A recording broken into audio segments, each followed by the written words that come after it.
ನಮಾಮಿ ಶಂಕರ ಸದಾಶಿವ ಸಮಾರಂಭಂ ಶಂಕರಾಚಾರ್ಯ ಮಧ್ಯಮಾಂ ಅಸ್ಮದಾಚಾರ್ಯ ಪರ್ಯಂತಂ ವಂದೇ ಗುರು ಪರಂಪರಾಂ ಶ್ರುತಿ ಸ್ಮೃತಿ ಪುರಾಣಾನಾಂ ಆಲಯಂ ಕರುಣಾಲಯಂ ನಮಾಮಿ ಭಗವತ್ಪಾದಂ ಶಂಕರಂ ಲೋಕಶಂಕರಂ. ನಾಡಿನ ಸಮಸ್ತ ವೀಕ್ಷಕ ಬಂಧುಗಳ ಪಾದಾರವಿಂದಗಳಿಗೆ ನನ್ನ ಶಿರಸಾಷ್ಟಾಂಗ ನಮಸ್ಕಾರಗಳು. ಎಲ್ಲರಿಗೂ ಶುಭೋದಯ. ಮಾತೃದೇವೋಭವ. ಬನ್ನಿ ಇವತ್ತಿನ ಪಂಚಾಂಗ ಫಲ ನೋಡೋಣ. ವಿಶೇಷವಾಗಿ ಇವತ್ತು ವೈಕುಂಠ ಏಕಾದಶಿ. ಎಲ್ಲರಿಗೂ, ನಾಡಿನ ಸಮಸ್ತ ವೀಕ್ಷಕ ಬಂಧುಗಳಿಗೂ ನಮ್ಮ ನಮಾಮಿ ಶಂಕರದ ಪರವಾಗಿ, ನಮ್ಮ ಸಂಸ್ಥೆಯ ಪರವಾಗಿ, ಸಿಬ್ಬಂದಿಗಳ ಪರವಾಗಿ, ಎಲ್ಲರ ಪರವಾಗಿ ನಿಮಗೆ ಆ ಭಗವಂತ, ಆ ವಿಷ್ಣುವಿನ ಬಲ, ದರ್ಶನ, ಶಕ್ತಿಯನ್ನು ತಂದುಕೊಡ್ಲಿ. ಮುಖ್ಯವಾಗಿ ಇವತ್ತು ಈ ಒಂದು ವೈಕುಂಠದ 7 ಬಾಗಿಲುಗಳು ದಾಟಿಯೇ ಭಗವಂತನ ದರ್ಶನ ಮಾಡಬೇಕು ಅನ್ನತಕ್ಕಂಥ ಒಂದು ನಿಯಮ. ತುಂಬಾ ಜನ ಗೊತ್ತಿಲ್ಲ 7 ಬಾಗಿಲು ಅಂದರೆ ಏನು. ಸಪ್ತದ್ವಾರ ಅನ್ನತಕ್ಕಂಥದ್ದು ಮುಖ್ಯವಾಗಿ ಮೂಲಾಧಾರ, ಸ್ವಾಧಿಷ್ಠಾನ, ಮಣಿಪುರ, ಅನಾಹುತ, ವಿಶುದ್ಧ, ಆಜ್ಞಾ, ಸಹಸ್ರಾರ. ನಮ್ಮ ಒಳಗಡೆ ಇಷ್ಟು ಇದಾವೆ. ನಮ್ಮ ಒಳಗಡೆ ಇಷ್ಟೂ ಚಕ್ರಗಳಿರ್ತಕ್ಕಂಥದ್ದು. ಅಂದ್ರೆ ಪ್ರತಿಯೊಂದು ಚಕ್ರವು ಭಗವಂತನ ಆ ಒಂದು ಅಧೀನಕ್ಕೆ ಒಳಪಟ್ಟಿದೆ. ಅವನನ್ನ ಸದಾ ನೆನೆಸ್ಕೋತಿರ್ಬೇಕು ಅನ್ನತಕ್ಕಂಥ ಒಂದು ಪ್ರಬೋಧ ಇದು.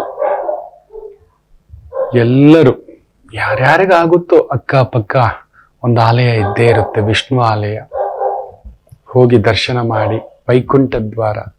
ಬದುಕು ನೋಡಿ, ನಮಗೆ ಈ ಭಗವಂತನ ಶಕ್ತಿ, ನಮ್ಮ ಹುಟ್ಟು ನಮಗ್ ಗೊತ್ತೇ ಇಲ್ಲ. ಗೊತ್ತಿದೆಯಾ? ನಮ್ಮ ಹುಟ್ಟಿನ ಬಗ್ಗೆ ನಮಗೆ ಗೊತ್ತಿದೆಯಾ? ಯಾರಿಗೂ ಗೊತ್ತಿಲ್ಲ. ನಾವು ಯಾವಾಗ ಹುಟ್ಟಬೇಕು, ಎಲ್ಲೂ ಹುಟ್ಟಬೇಕು, ಹೇಗೆ ಹುಟ್ಟಬೇಕು, ಯಾವ ಥರ ಹುಟ್ಟಬೇಕು, ಯಾವ ಥರದ ತಂದೆ ತಾಯಿ, ಬದುಕು, ಪ್ರೀತಿ, ಪ್ರೇಮ, ಕುಟುಂಬ, ಬಂಧ, ಅನುಬಂಧ, ಸಂಬಂಧ ಏನು ಗೊತ್ತಿಲ್ಲ ನಮಗೆ. ನಮ್ಮ ಹುಟ್ಟು ನಮಗೆ ಗೊತ್ತಿಲ್ಲ. ನೆನಪಿಟ್ಕೊಳ್ಳಿ, ಇದೇ ನಿಜ. ನಾನು ಇಲ್ಲೇ ಹುಡ್ತೀನಿ, ಬೆಂಗಳೂರಲ್ಲೇ ಹುಡ್ತೇನೆ, ಕನ್ನಡಿಗನಾಗಿ ಹುಡ್ತೇನೆ, ರತ್ನಮ್ಮನ ಮಗನಾಗಿ ಹುಡ್ತೇನೆ, ನಾಗಪ್ಪನ ಮಗನಾಗಿ ಹುಡ್ತೇನೆ. ಏನಾದ್ರೂ ಪ್ಲಾನಿಂಗ್ ಗೊತ್ತಿತ್ತ ನನಗೆ? ನಾನ್ಯಾಕೆ ಬಡವನಾಗಿ ಹುಟ್ಬೇಕು, ನಾನ್ಯಾಕೆ ಇಂಥವ್ರ ಮನೇಲಿ ಹುಟ್ಬೇಕು, ನಮ್ಮಪ್ಪ ಯಾಕೆ ಹೀಗೆ, ನಮ್ಮಮ್ಮ ಯಾಕೆ ಹೀಗೆ, ನನ್ನ ಅಕ್ಕ ಯಾಕೆ ಹೀಗೆ, ನನ್ನ ತಂಗಿ, ನನ್ನ ತಮ್ಮ, ನನ್ನ ಸ್ನೇಹಿತರು, ನನ್ನ ಓದು. ನಮ್ಮ ಕರ್ಮಕ್ಕೆ ತಕ್ಕಂತ ಒಂದು ಎಷ್ಟೋ ಸಾವಿರಾರು ಜನ್ಮಗಳ ಹಿಂದೆ ಮಾಡಿದಂತ ಒಂದು ಒಳ್ಳೆಯದೋ ಕೆಟ್ಟದ್ದೋ ಆ ಒಂದು ಭಾವಕ್ಕೆ ಅನುಗುಣವಾಗಿ ಭಗವಂತನ ಆಜ್ಞೆಯಿಂದ ನಾವು ಇಂಥ ಯೋನಿಯಲ್ಲಿ, ಇಂಥ ಜಾಗದಲ್ಲಿ ಹುಟ್ಟಬೇಕು. ಮರ್ತ್ಯುಲೋಕ ಅಂತ ಹೇಳ್ತೇವೆ ನಾವು. ನಮ್ಮ ಬಲವನ್ನೇ ನಾವು ಅರ್ಥ ಮಾಡ್ಕೊಂಡಿಲ್ಲ.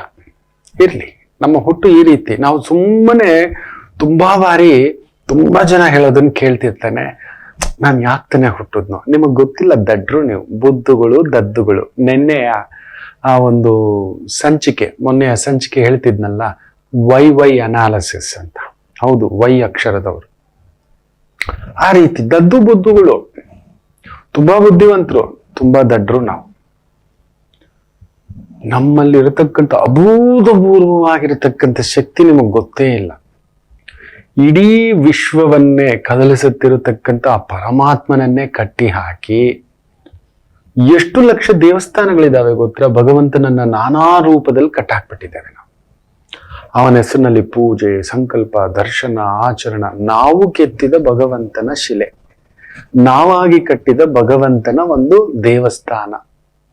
ಆ ಆಗಮಶಾಸ್ತ್ರ ಪ್ರಕಾರ ಹೀಗೆ ಇರಬೇಕು, ಹಿಂಗೆ ಇರಬೇಕು ಅಂತ ಆತನಿಗೊಂದು ಅಸ್ತ್ರ, ಶಸ್ತ್ರ, ಪರಿವಾರ ದೇವತೆಗಳು, ನೈವೇದ್ಯಗಳು, ಪೂಜೆಗಳು, ಸಂಕಲ್ಪಗಳು, ಹೋಮಗಳು, ಹವನಗಳು, ಯಜ್ಞಗಳು, ಯಾಗಗಳು, ಷೋಡಶೋಪಚಾರದ ರೀತಿಯ ಆ ಒಂದು ಪೂಜೆಗಳು, ಸಂಕಲ್ಪಗಳು, ಎಷ್ಟು ರೀತಿ ಅವನನ್ನ ನಾವೇ ಮಾಡಿರೋದು. ನಾವೇ ಭಗವಂತನನ್ನ ಕೆತ್ತಿದ್ದೇವೆ, ಅವನಿಗೊಂದು ರೂಪ ಕೊಟ್ಟಿದ್ದೇವೆ. ಅವನಲ್ಲಿರುವ ಶಕ್ತಿಯನ್ನ ಆತನಿಗೆ ಕೊಟ್ಟು ತೋರಿಸಿ, ಅವನಿಗೊಂದು ಪೂಜೆ ಮೂಲಕ ನಿಲ್ಲಿಸಿ, ಯಾರೋ ಕೋಟಿಗೊಬ್ಬ ಮಾತ್ರ ಆ ಬಲವನ್ನು ಉಪಯೋಗಿಸ್ಕೊತಾನೆ, ಮಿಕ್ಕವರೆಲ್ಲ ಅವನ ಹತ್ರನೇ ಹೋಗ್ತಾರೆ. ಭಗವಂತ ನಮಗ್ ದಿಕ್ ತೋರಿಸ್ತಿಲ್ಲ, ಭಗವಂತ ನಮಗೆ ಯಾಕೆ ಹೀಗೆ ಮಾಡದೆ, ಗೊತ್ತಿದೆಯಾ? ಬರೀ ದಕ್ಷಿಣ ಭಾರತದಲ್ಲಿಯೇ ಕಡಿಮೆ ಅಂದ್ರೂ 1,00,000 ದೇವಸ್ಥಾನಗಳಿದ್ದಾವೆ.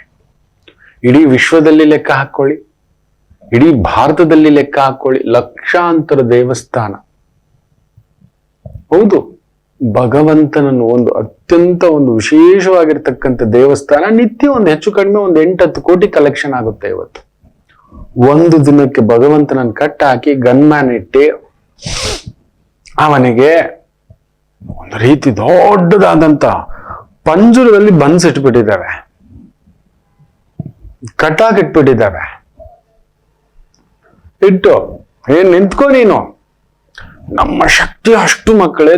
ತುಂಬಾ ಜನ ಭಯ ಪಡೋದ್ ನಾನು ನೋಡ್ತಿರ್ತಾನೆ, ನನ್ ಬದುಕು ಹೀಗಾಗೋಯ್ತು. ಹೌದು, ನಾನು ಅದಕ್ಕೆ ಹೇಳ್ತಿರ್ತಾನೆ 10 ಕೋಟಿ ಟಿಕೆಟ್ ತಗೊಳ್ಳಿ ಅಂತ ಹೇಳ್ತಿರ್ತಾನೆ. ಅಷ್ಟು ಬೇಜಾರಾಗಿದ್ದೀರಲ್ವಾ? 10 ಕೋಟಿ ಬರುತ್ತಾ ಬೇಜಾರು ಪಡೋದ್ರಿಂದ? ಇಲ್ಲ. ನಾನ್ ಜಗಳ ಮಾಡಿಬಿಟ್ಟೆ, ಸರಿ 10 ಕೋಟಿ ಬರುತ್ತಾ? ನಾನು ಮೋಸ ಮಾಡಿಬಿಟ್ಟೆ, 10 ಕೋಟಿ ಪಡೆದ್ಯಾ? ಸರಿ, ನೀನ್ ಮೋಸ ಮಾಡಿದ್ಯಲ್ಲ, ಇನ್ನು ಜೀವಮಾನದಲ್ಲಿ ನೀನ್ ಈ ಸರ್ಕಲ್, ಈ ಸ್ನೇಹಿತರು, ಈ ಬಂಧು, ಈ ಬಳಗ, ನಿನ್ನ ಯಾರಾದ್ರೂ ನಂಬ್ತಾರ? ನೀನ್ ಮೋಸ ಮಾಡಿ ಹೋದೆ, 10 ಕೋಟಿ ಪೊಲೀಸು, ಕೋರ್ಟು, ಇನ್ನೊಂದು ಬಿಡಿಸ್ಕೊಂಡು ಹೊರಗಡೆ. ಅದಕ್ಕೆಷ್ಟು ತಲೆ ಉಪಯೋಗಿಸ್ಬೇಕು ಗೊತ್ತಾ? ಒಳ್ಳೇದಕ್ ತಲೆ ಉಪಯೋಗಿಸದೇ ಇಲ್ಲ, ಹುಚ್ಚರಿಸಂತೆ. ಹೌದು, ನಾವೆಲ್ಲ ಹುಚ್ಚರಿಸಂತೆ, ಒಳ್ಳೇದಕ್ಕೆ ಉಪಯೋಗಿಸೋದೇ ಇಲ್ಲ, ಕೆಟ್ಟದಕ್ಕೆ ಉಪಯೋಗಿಸ್ಕೊಬಿಟ್ಟು ಅದನ್ನು ಗವರ್ಮೆಂಟ್ಗೆ ಟ್ಯಾಕ್ಸು ಪೆನಾಲ್ಟಿಯೋ ಅನುಭವಿಸದೆ ಸತ್ತೋಗೋದು. ಹೌದು, ಇದನ್ನ ನಾವು ಗಮನಿಸ್ತಾನೆ ಇಲ್ಲ. ನಮ್ಮ ಹುಟ್ಟಿನ ಶಕ್ತಿಯ ಬಗ್ಗೆ ತುಂಬಾ ಜನ ದ್ವೇಷ. ಸರಿ, ಅವನನ್ನ ಹೊಡೆದ್ರೆ ನನಗೆ ಅಟ್ಲೀಸ್ಟ್ 10 ಕೋಟಿ ಸಿಗ್ಬೇಕು, ಕೋರ್ಟು ಇನ್ನೊಂದು ಬಡದಾಡಿ 5-10 ವರ್ಷ ಜೈಲಲ್ಲಿದ್ದು ಹೊರಗಡೆ ಬಂದ್ರು, ಬಚ್ಚಿಟ್ಕೊಂಡಿದ್ದಾನೆ, ಎತ್ತಿಟ್ಕೊಂಡಿದ್ದಾನೆ, 5 ಕೋಟಿ ಏನೋ ಫಿಕ್ಸೆಡ್ ಮಾಡಿಟ್ಟಿದ್ದಾನೆ, ಅದರಿಂದ ಏನೋ ತಿಂಗಳಿಗೆ ಒಂದಿಷ್ಟು ಬರುತ್ತೆ, ನೆಮ್ಮದಿಯಾಗಿ ತಿಂತೀನಿ, ಬದುಕ್ತೀನಿ. ಇದೆಯಾ? ಈಗ ನೋಡಿ, ಕಾಡುಗಳ ವೀರಪ್ಪನ್ನ ಒಬ್ಬ ಜೊತೆಲಿದ್ದವನಿಗೆ 20-25 ವರ್ಷ ಜೈಲ್ ಶಿಕ್ಷೆ ಆಗಿತ್ತು. ರಿಲೀಸ್ ಆಗಿ ಸತ್ತೋದ. ಅವನು ಏನೂ ಅನುಭವಿಸ್ಲಿಲ್ಲ. ಎಷ್ಟು ಆನೆಗಳನ್ನ ಬೇಟೆ ಆಡಿದ್ರಂತೆ, ಎಷ್ಟು ದಂತಚೋರರು, ಶ್ರೀಗಂಧದ ಚೋರರು ಅನುಭವಿಸಿದ್ರ? ಅನುಭವಿಸಕ್ಕಾಗ್ಲಿಲ್ಲ ಅಂದ್ರೆ ಯಾಕೆ ಆ ತಪ್ಪು ಮಾಡಬೇಕು? ಯೋಚನೆ ಮಾಡಿ ನೋಡಿ. ಏನಾದ್ರೂ 3 ದಿನ 4 ದಿನಕ್ಕೆ ಚಾಂದ್ ಪೂರ ಮೈನಾ ಅಂಧೇರ ರಾತ್. ನಾವು 4 ದಿನದ ಸುಖಕ್ಕೋಸ್ಕರ ಜೀವನ್ ಪರ್ಯಂತ ಕತ್ತಲೆಯಲ್ಲಿ ದುಡ್ಕೊಬಿಡ್ತೇವೆ. ನಮ್ಮ ಹುಟ್ಟಿನ ಬಗ್ಗೆ ನಮಗ್ ಗೊತ್ತೇ ಇಲ್ಲ. ನಾವು ಯಾರು, ನಮ್ಮ ವಂಶಸ್ಥರು ಯಾರು, ನಮ್ಮ ಕುಲವೇ ಯಾವುದು, ನಮ್ಮ ಗುರುಗಳು ಯಾರು, ನಮ್ಮ ಕುಲಗುರುಗಳು ಯಾರು, ಅವ್ರು ಎಂತೆಂತ ಸಾಧಕರಿದ್ರು, ಏನೇನ್ ಮಾಡ್ತಿದ್ರು, ಇವತ್ತು ಅದೆಲ್ಲ ಮರ್ತ್ಬಿಟ್ಟಿದೆ. ಈ ಶಾರ್ಟ್ ಕಟ್ ದುಡ್ಡು, short cut success, short cut ಅಲ್ಲೇ ಲೈಫ್ ಮುಗೀತು.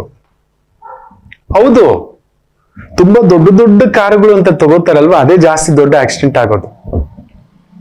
ಇವತ್ತು ಭಾರತದಲ್ಲಿ ಚಿಕ್ಕ ಕಾರುಗಳ ತಯಾರಕ ಮಾರುತಿ ಕಾರು ಅಂತ ಮಾತಾಡ್ತೇವೆ. ಎಷ್ಟು ಮಾರುತಿ ಕಾರುಗಳ ಆಕ್ಸಿಡೆಂಟ್ ಆಗುತ್ತೆ ಗಮನಿಸಿ ನೋಡಿ. ದೊಡ್ಡ ಕಾರ್ ಸೇಫ್ಟಿ ಜಾಸ್ತಿ ಅಂತಾನೆ ಜೋರಾಗಿ ಓಡಿಸಕ್ ಹೋಗಿ ಗುದ್ಕೊಳ್ಳೋದು, ₹1,00,00,000 ಕೊಟ್ಬಿಟ್ಟು ಜೀವ ತೆಗೆಸ್ಕೊಳ್ಳೋದು, ₹1,00,00,000ಗೋಸ್ಕರ ಜೀವ ತೆಗೆಯೋದು, ₹1,00,00,000ಗೋಸ್ಕರ ಜೀವನ ಬರ್ಬಾದ್ ಮಾಡ್ಕೊಳ್ಳೋದು. ನಮ್ಮ ಹುಟ್ಟಿನ ಬಗ್ಗೆ ಗೊತ್ತಿಲ್ಲದ ದಡ್ಡರು ನಾವು ಹೆಂಗ್ ಬದುಕ್ತಿದೀವಿ ಗೊತ್ತಾ? ಒಂದು ಕಾಡಿನಲ್ಲಿರುವ ಒಂದು ಸಾಮಾನ್ಯ ಪಶು ಪಕ್ಷಿ ಪ್ರಾಣಿಗಳಿಗಿಂತಲೂ ಹೀನಾಯವಾಗಿ ಬದುಕ್ತಿದ್ದೇವೆ. ಹುಟ್ಟೇನೋ ಕೊಟ್ಟು ಬಿಟ್ಟ.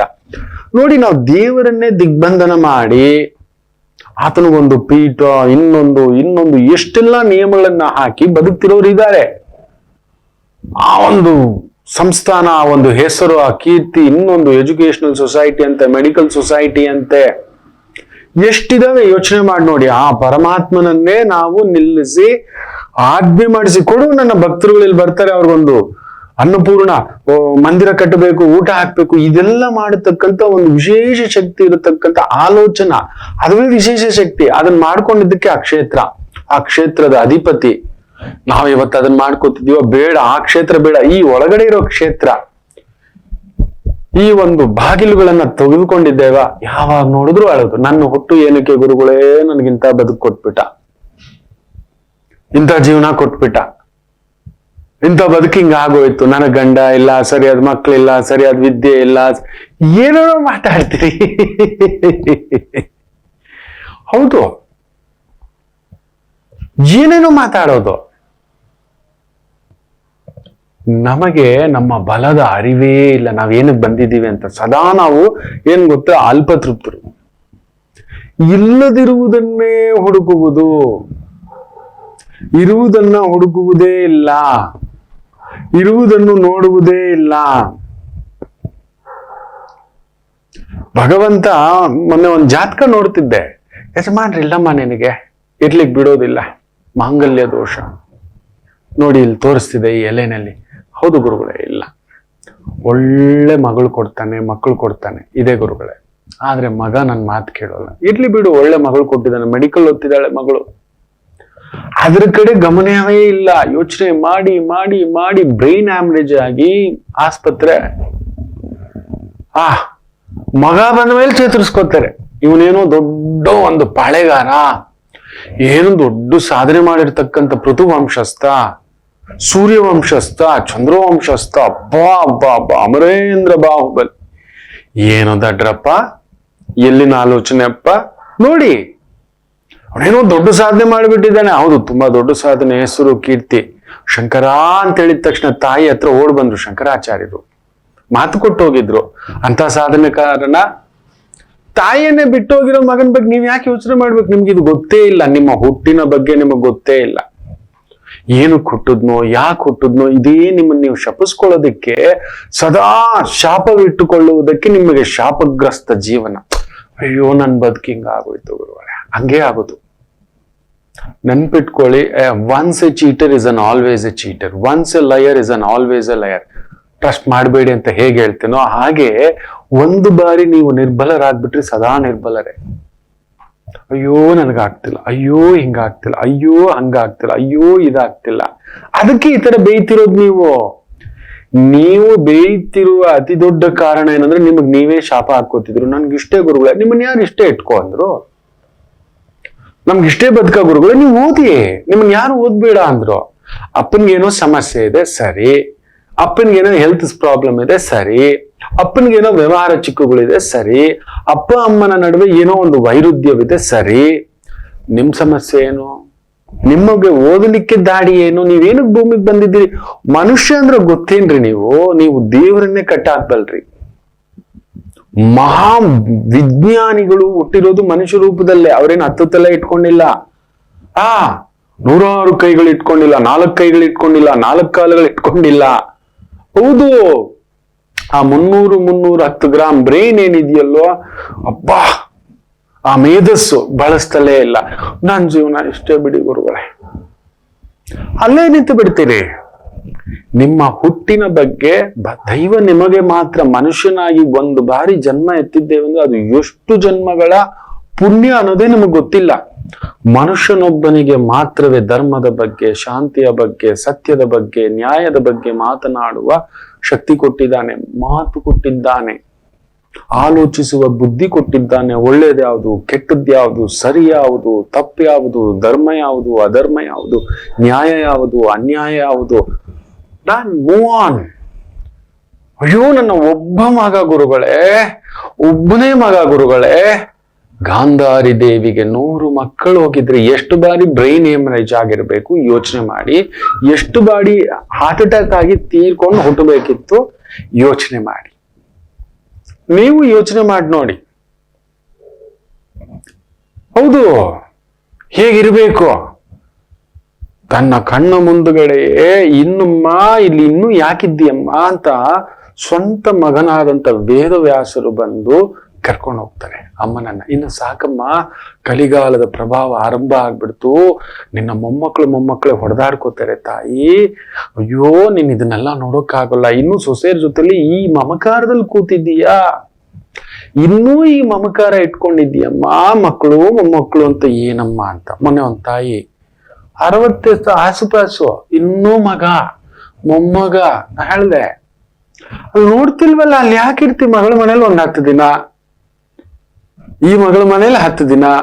ಆಯ್ತು, ಮಗನ ಹತ್ರ ಹೋಗು, ಒಂದು ರಾತ್ರಿ ಇರು, ಮಾತಾಡಿಸಿ ಬಂದು ಬಿಡು. ಅವನು ಉದ್ದಾಡ್ತಿದ್ದಾನೆ, ತುಣುಕ್ನಾಡ್ತಿದ್ದಾನೆ, ನಿಜವೇ. ಅಲ್ಲಿ ಯಾಕೋ ಆಗ್ತಿಲ್ಲ, ಅಲ್ಲಿ ಹೊಂದ್ಕೊಳಕ್ ಆಗ್ತಿಲ್ಲ. ನೀನೊಂದು ಬ್ರಹ್ಮಗಂಟ ಆಗ್ಬಿಟ್ಟಿದ್ಯಾ, ಭಾರ ಆಗ್ಬಿಟ್ಟಿದ್ಯಾ ಅಲ್ಲಿ ಅನ್ನಿಸ್ಲಿಕ್ಕೆ ಆಗ್ತಿದೆ. ಅಲ್ಲಿ ಹೋಗಿ ಹೋಗಿ ನನ್ ಮಗ ಇನ್ನಷ್ಟು ಹುಳಿ ಇಡ್ತಿ. ಇನ್ನೂ ನೀನು ಆ ವಾನಪ್ರಸ್ಥ ಆಲೋಚನೆ ಬಂದಿಲ್ವಾ? ನೋಡಿ, ಆಗಿನ ಕಾಲಕ್ಕೆ ವಾನಪ್ರಸ್ಥ ಅಂತ ಇಟ್ಟಿದ್ರು. ಸಾಕು ನೋಡಿ, ಆಗಿನ ಕಾಲಕ್ಕೆಲ್ಲ 21, 22ಕ್ಕೆ ಮದುವೆ ಮಾಡೋರು. 27, 28ಕ್ಕೆಲ್ಲ 2 ಮಕ್ಕಳು 3 ಮಕ್ಕಳು ಇರೋದು. ಆ ಮಕ್ಕಳಿಗೆ ಒಂದು 8 ವರ್ಷ 10 ವರ್ಷ ಉಪನಯನ ಮುಂಜಿ ಅನ್ನೋಷ್ಟರಲ್ಲಿ ಒಂದು 38, 40 ವರ್ಷ. ನನಗೆ 40 ವರ್ಷ ಬಂದಿರುತ್ತಂದ್ರೆ ನನ್ನ ತಾಯಿ ಖಂಡಿತ 60 ವರ್ಷ, 55, 58 ವರ್ಷ. ನನ್ನ ತಂದೆಗೆ ಒಂದು 65 ವರ್ಷ. ಆಗೇನಾಗಿರುತ್ತೆ, ಕಾಯಿಲೆಗಳು ಬರುತ್ತೆ. BP, ಶುಗರು, ಇನ್ನೊಂದು ಸರಿ ಯೌವನ. ಮಗನಿಗೆ 37, 38 ಮಕ್ಕಳು ಒಂದು ಹಂತಕ್ಕೆ ಬಂದಿದ್ದಾರೆ. ಹೆಂಡತಿಗೆ ಏನು ಒಳ್ಳೇದ್ ಕೆಟ್ಟದ್ ಗೊತ್ತಿದೆ, ಗಂಡನ್ಗೆ ಏನು ಒಳ್ಳೇದ್ ಕೆಟ್ಟದ್ ಗೊತ್ತಿದೆ. ಅವನಿಗೀಗ ಲೋಕ ನೋಡೋ ಸಮಯ ಬಿಟ್ಬಿಟ್ಟು ಇನ್ನೂ ಗಂಟೆ ಹಾಕೊಂಡು ಗಂಟೆ ಹಿಡ್ಕೊಂಡು ಸೊಸೆ ಹತ್ರ ಮಗನ ಹತ್ರ ಇದೋನು ಅದೇನು ಅಲ್ಲೇನು ಇಲ್ಲೇನು ಕುತ್ಕೊಂಡು ನೀವು BP, ಶುಗರ್ ಟ್ಯಾಬ್ಲೆಟ್ಗಳು ತಗೊಂಡು ಕುಯ್ಯು ಟುಸ್ಸು ಟಗಾರು ಅನ್ಕೊಂಡು ಅಲ್ಲಿ ಆಗ್ತಿದೆ ಅಲ್ವಾ, ಎದ್ದು ಬಂದ್ಬಿಡಿ, ಇಲ್ಲ ಅವ್ರನ್ನ ಕಳ್ಸಿ ದೂರ. ನಿಮ್ ಒಟ್ಟು ನೀವು ತಿಳ್ಕೊಂಡೇ ಇಲ್ಲ.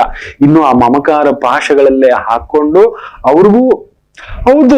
ಈಗ ನಮ್ಮ ಮಕ್ಕಳು ನಮ್ಮ ಜೊತೆ ಇದ್ರೆ ಪುಣ್ಯ, ನಮ್ಮನ್ನ ಅಮ್ಮ ಅಪ್ಪ ಅಂತಿದ್ದಾರೆ ಅಂದ್ರೆ ಇನ್ನೂ ಪುಣ್ಯ. ನನ್ ಮಗಳಾದ್ರೂ ಅಷ್ಟೇ. ನಾನು ಸತ್ಯ ಹೇಳ್ತಿದ್ದೇನೆ ನಿಮ್ಮ ಹತ್ರ. ನನಗೆ ಆ ಒಂದು ಭಾವದಲ್ಲಿ ನನ್ ಗುರುಗಳು ಹೇಳ್ಕೊಟ್ಟಿರೋದು. ನಮ್ಮ ಹುಟ್ಟೇನ್ ಗೊತ್ತೇನೋ, ಇನ್ನೂ ಅಲ್ಲೇ ಕುತ್ಕೊಂಡ ಕಿಚ್ಚ ಕಿಚ್ಚ ಕಿಚ್ಚ ಕಿಚ್ಚ. ನನ್ನ ಮಗಳು ನಿಮ್ ಮಗಳೇ ಅಲ್ರಿ ಅದು. ನಿಮ್ಮ ಮಗಳು ನಿಮ್ಮ ಮಗಳಲ್ಲ. ಮಗಳು ಹುಟ್ಟಿದ ತಕ್ಷಣ ನೆನಪಿಟ್ಟುಕೊಳ್ಳಿ, ಅದು ಇನ್ನೊಬ್ಬರ ಮನೆಯ ಸೊತ್ತು. ಆ ಮದುವೆಗೆ ನೋಡ್ಬೇಕು, ಮೊನ್ನೆ ತಾಯಿ ಕರ್ಕೊಂಡ್ ಬರ್ತಾಳೆ, ಬಿಕ್ಕಿ ಬಿಕ್ಕಿ ಹೇಳ್ತಾಳೆ. ಮಗಳು ಒಪ್ಪಿರೋದೇ ಹೆಚ್ಚು. ಉತ್ತರಾಭಾದ್ರ ನಕ್ಷತ್ರ, ತಾಯಿ ಜೀವ. ಅವನು ಅನುರಾಧ ನಕ್ಷತ್ರ, ಬ್ಯೂಟಿಫುಲ್. ಅವಳು ಒಪ್ಪಿದವನ ಜೊತೆಲೇ ಮದುವೆ ಮಾಡ್ಬೇಕು. ಅವಳು ಒಪ್ಪಿರೋದು ಹೆಚ್ಚು. ಅವಳನ್ನ ಒಪ್ಸಿದಾನ ಅವನ್ ಪುಣ್ಯಾತ್ಮ. ಇಲ್ಲಿ ಏನೋ ಒಂದು ಗಂಟೆ ಹಿಡ್ಕೊಂಡಿದ್ದಮ್ಮ, ಇದನ್ನ ನಿಮ್ ಮನೇಲಿ ಏನೋ ಸಮಸ್ಯೆ ಇದೆ ಅಂದ್ರೆ ನಮ್ಮ ಯಜಮಾನ್ರಿಗೆ ಇಷ್ಟ ಇಲ್ಲ ಜಾತಿ. ಆದ್ರೆ ನಿಮ್ ಮಗಳು ನಿಮ್ ಜಾತಿನೇ ಅಲ್ಲ, ಹುಟ್ಟೇ ಗೊತ್ತಿಲ್ಲ. ನಿಮ್ಮ ಮಗಳು ನಿಮ್ಮ ಕುಲದವಳಲ್ಲ, ನಿಮ್ಮ ಗೋತ್ರದವಳಲ್ಲ, ನಿಮ್ ಜಾತಿ ಅಲ್ಲ, ನಿಮ್ ಧರ್ಮ ಅಲ್ಲ, ಯಾವುದೂ ಅಲ್ಲ. ಪಾಪ ನಮ್ಮ ಮಕ್ಳು ಇವತ್ತೇನಾಗ್ಬಿಟ್ಟಿದೆ ಗೊತ್ತಾ, ನಮ್ಮ ತಾಯಂದ್ರು ನಮ್ಮ ಮಕ್ಕಳು ನಾವೆಲ್ಲ ಅವ್ರಿಗೊಂದು 24, 25ಕ್ಕೆ ಮದುವೆ ಮಾಡ್ತೀವಿ. ಸ್ತ್ರೀ ಒಂದು ಮಹಾಲಕ್ಷ್ಮಿ. ಎಲ್ಲಿರ್ತಾಳೆ ಅದ್ರ ಮೇಲೆ ಮೋಹ ಬಳ್ಳಿ ತರ ಸುತ್ಕೊಬಿಡ್ತಾಳೆ. ನನ್ನಪ್ಪ, ನನ್ನಮ್ಮ, ನನ್ ಮನೆ, ನನ್ ಕುಟುಂಬ. ಮೊದ್ಲೆಲ್ಲ 11, 12 ಮಾತುಕತೆ, 14ಕ್ಕೆ ಮದುವೆ, 18ಕ್ಕೆ ಮನೆ ತುಂಬಿಸ್ಕೊಟ್ಬಿಡ್ತಿದ್ರು. ಆ ಮನೆ ಆ ಕುಟುಂಬ, ಆ ಮನೆ ಆ ಕುಟುಂಬ ಅಂತ ತುಂಬಿಸಿರ್ತಿದ್ರು. 1, 2 ವರ್ಷ 3 ವರ್ಷ ಬರೋರಷ್ಟೇ ಅವರು. ಅದಕ್ಕೆ ಈ ವರಲಕ್ಷ್ಮಿ ಪೂಜೆ, ಗೌರಿ ಪೂಜೆ, ಸ್ವರ್ಣ ಗೌರಿ ಪೂಜೆ, ಗಜಗೌರಿ ವ್ರತ ಇದೆಲ್ಲ ಇಟ್ಟಿದ್ದೇನು ಗೊತ್ತಾ, ನಮ್ಮ ಮಗಳು ನಮ್ಮನ್ನ ಮರಿಬಾರ್ದು, ನಾವು ಮರಿಬಾರ್ದು, ನಾವು ಬರೀ ನಮ್ ಸಂಸಾರ ಅಂತ ಕುತ್ಕೋಬಿಡ್ತೀವಿ ಅಂತ ಹೇಳ್ಬಿಟ್ಟೆ ದೀಪಾವಳಿ ಹೊಸ ಅಳಿಯ ಮಗಳು ಅಂತ ಕರೆದು ಬಾಗಿನ ಇನ್ನೊಂದು ಅಂತ ಈ ರೀತಿ ಇಟ್ಟು ಮಾಡ್ತಾ ಇದ್ದಿದ್ದು. ಯಾಕಂದ್ರೆ ಎಲ್ಲಾ ಕುಟುಂಬಗಳು ದೊಡ್ಡದೇ. ಅವತ್ತು ದೊಡ್ಡ ದೊಡ್ಡ ಕುಟುಂಬಸ್ಥರು. ಎಲ್ಲಿ ನೆನಪಿರುತ್ತೆ ಅಮ್ಮ ಅಪ್ಪನ ಬಗ್ಗೆ, ನನ್ ಗಂಡ, ನನ್ನ ಅತ್ತೆ, ನನ್ ಮಾವ, ಈ ತರ ತುಂಬಿಸಿಟ್ಟಿರ್ತಿದ್ರು. ಇವತ್ತಿನ ತಾಯಂದ್ರೆ ಏನಾಗ್ಬಿಟ್ಟಿದಾರೆ ಗೊತ್ತಾ, ಅವತ್ತವರಿಗೆ ವಿದ್ಯೆ ಕಡಿಮೆ, ಬರೀ ಮನೆತನ ಕುಟುಂಬ, ಕೃಷಿಕ ಕುಟುಂಬಗಳು. ಆದ್ರೆ ಇವತ್ತು ಓದ್ಕೊಂಡಿದ್ದಾರೆ, ಬುದ್ಧಿವಂತರಾಗ್ಬಿಟ್ಟಿದ್ದಾರೆ, ಜ್ಞಾನವಂತರಾಗ್ಬಿಟ್ಟಿದ್ದಾರೆ. ನಮ್ಮ ಮೇಲೆ ಪಾಶ. ಅದಕ್ಕೆ ಆಗಿನ ಕಾಲದ ಸ್ತ್ರೀಯರಿಗೆ ಸ್ವತ್ತಿಲ್ಲ. ಯಾಕಂದ್ರೆ ಆ ಸ್ತ್ರೀ ಇನ್ನೊಬ್ಬರ ಮನೆ ಸ್ವತ್ತು ಅಂತ. ಮಗಳಿಗೆ ಸ್ವತ್ತು ಕೊಡ್ತಿರ್ಲಿಲ್ಲ. ಆದ್ರೆ ಇವತ್ತು ನಮ್ಮ ಮಗಳೇನ್ ಗೊತ್ತಾ, ನನ್ನಪ್ಪ ಅಂತಾಳೆ, ನನ್ನಮ್ಮ ಅಂತಾಳೆ, ನಮ್ಮ ಮೇಲೆ ಮೋಹಪಾಶಗಳು ಕಟ್ಕೋತಾಳೆ, ನಮ್ಮ ಮೇಲೆ ಅನುರಾಗ ಬೆಳೆಸ್ಕೊತಾಳೆ, ನಮ್ಮ ಮೇಲೆ ವಿಪರೀತ ಮೋಹ. ಅದಕ್ಕೆ ಅವಳು ಮದುವೆ ಆಗೋಕೆ ಅಷ್ಟು ಬೇಗ ಒಪ್ಪಲ್ಲ. ನನ್ನ ಸಂಬಳ ಮೊದ್ಲೇ ಮಾತಾಡ್ತಾಳೆ ಅವಳು.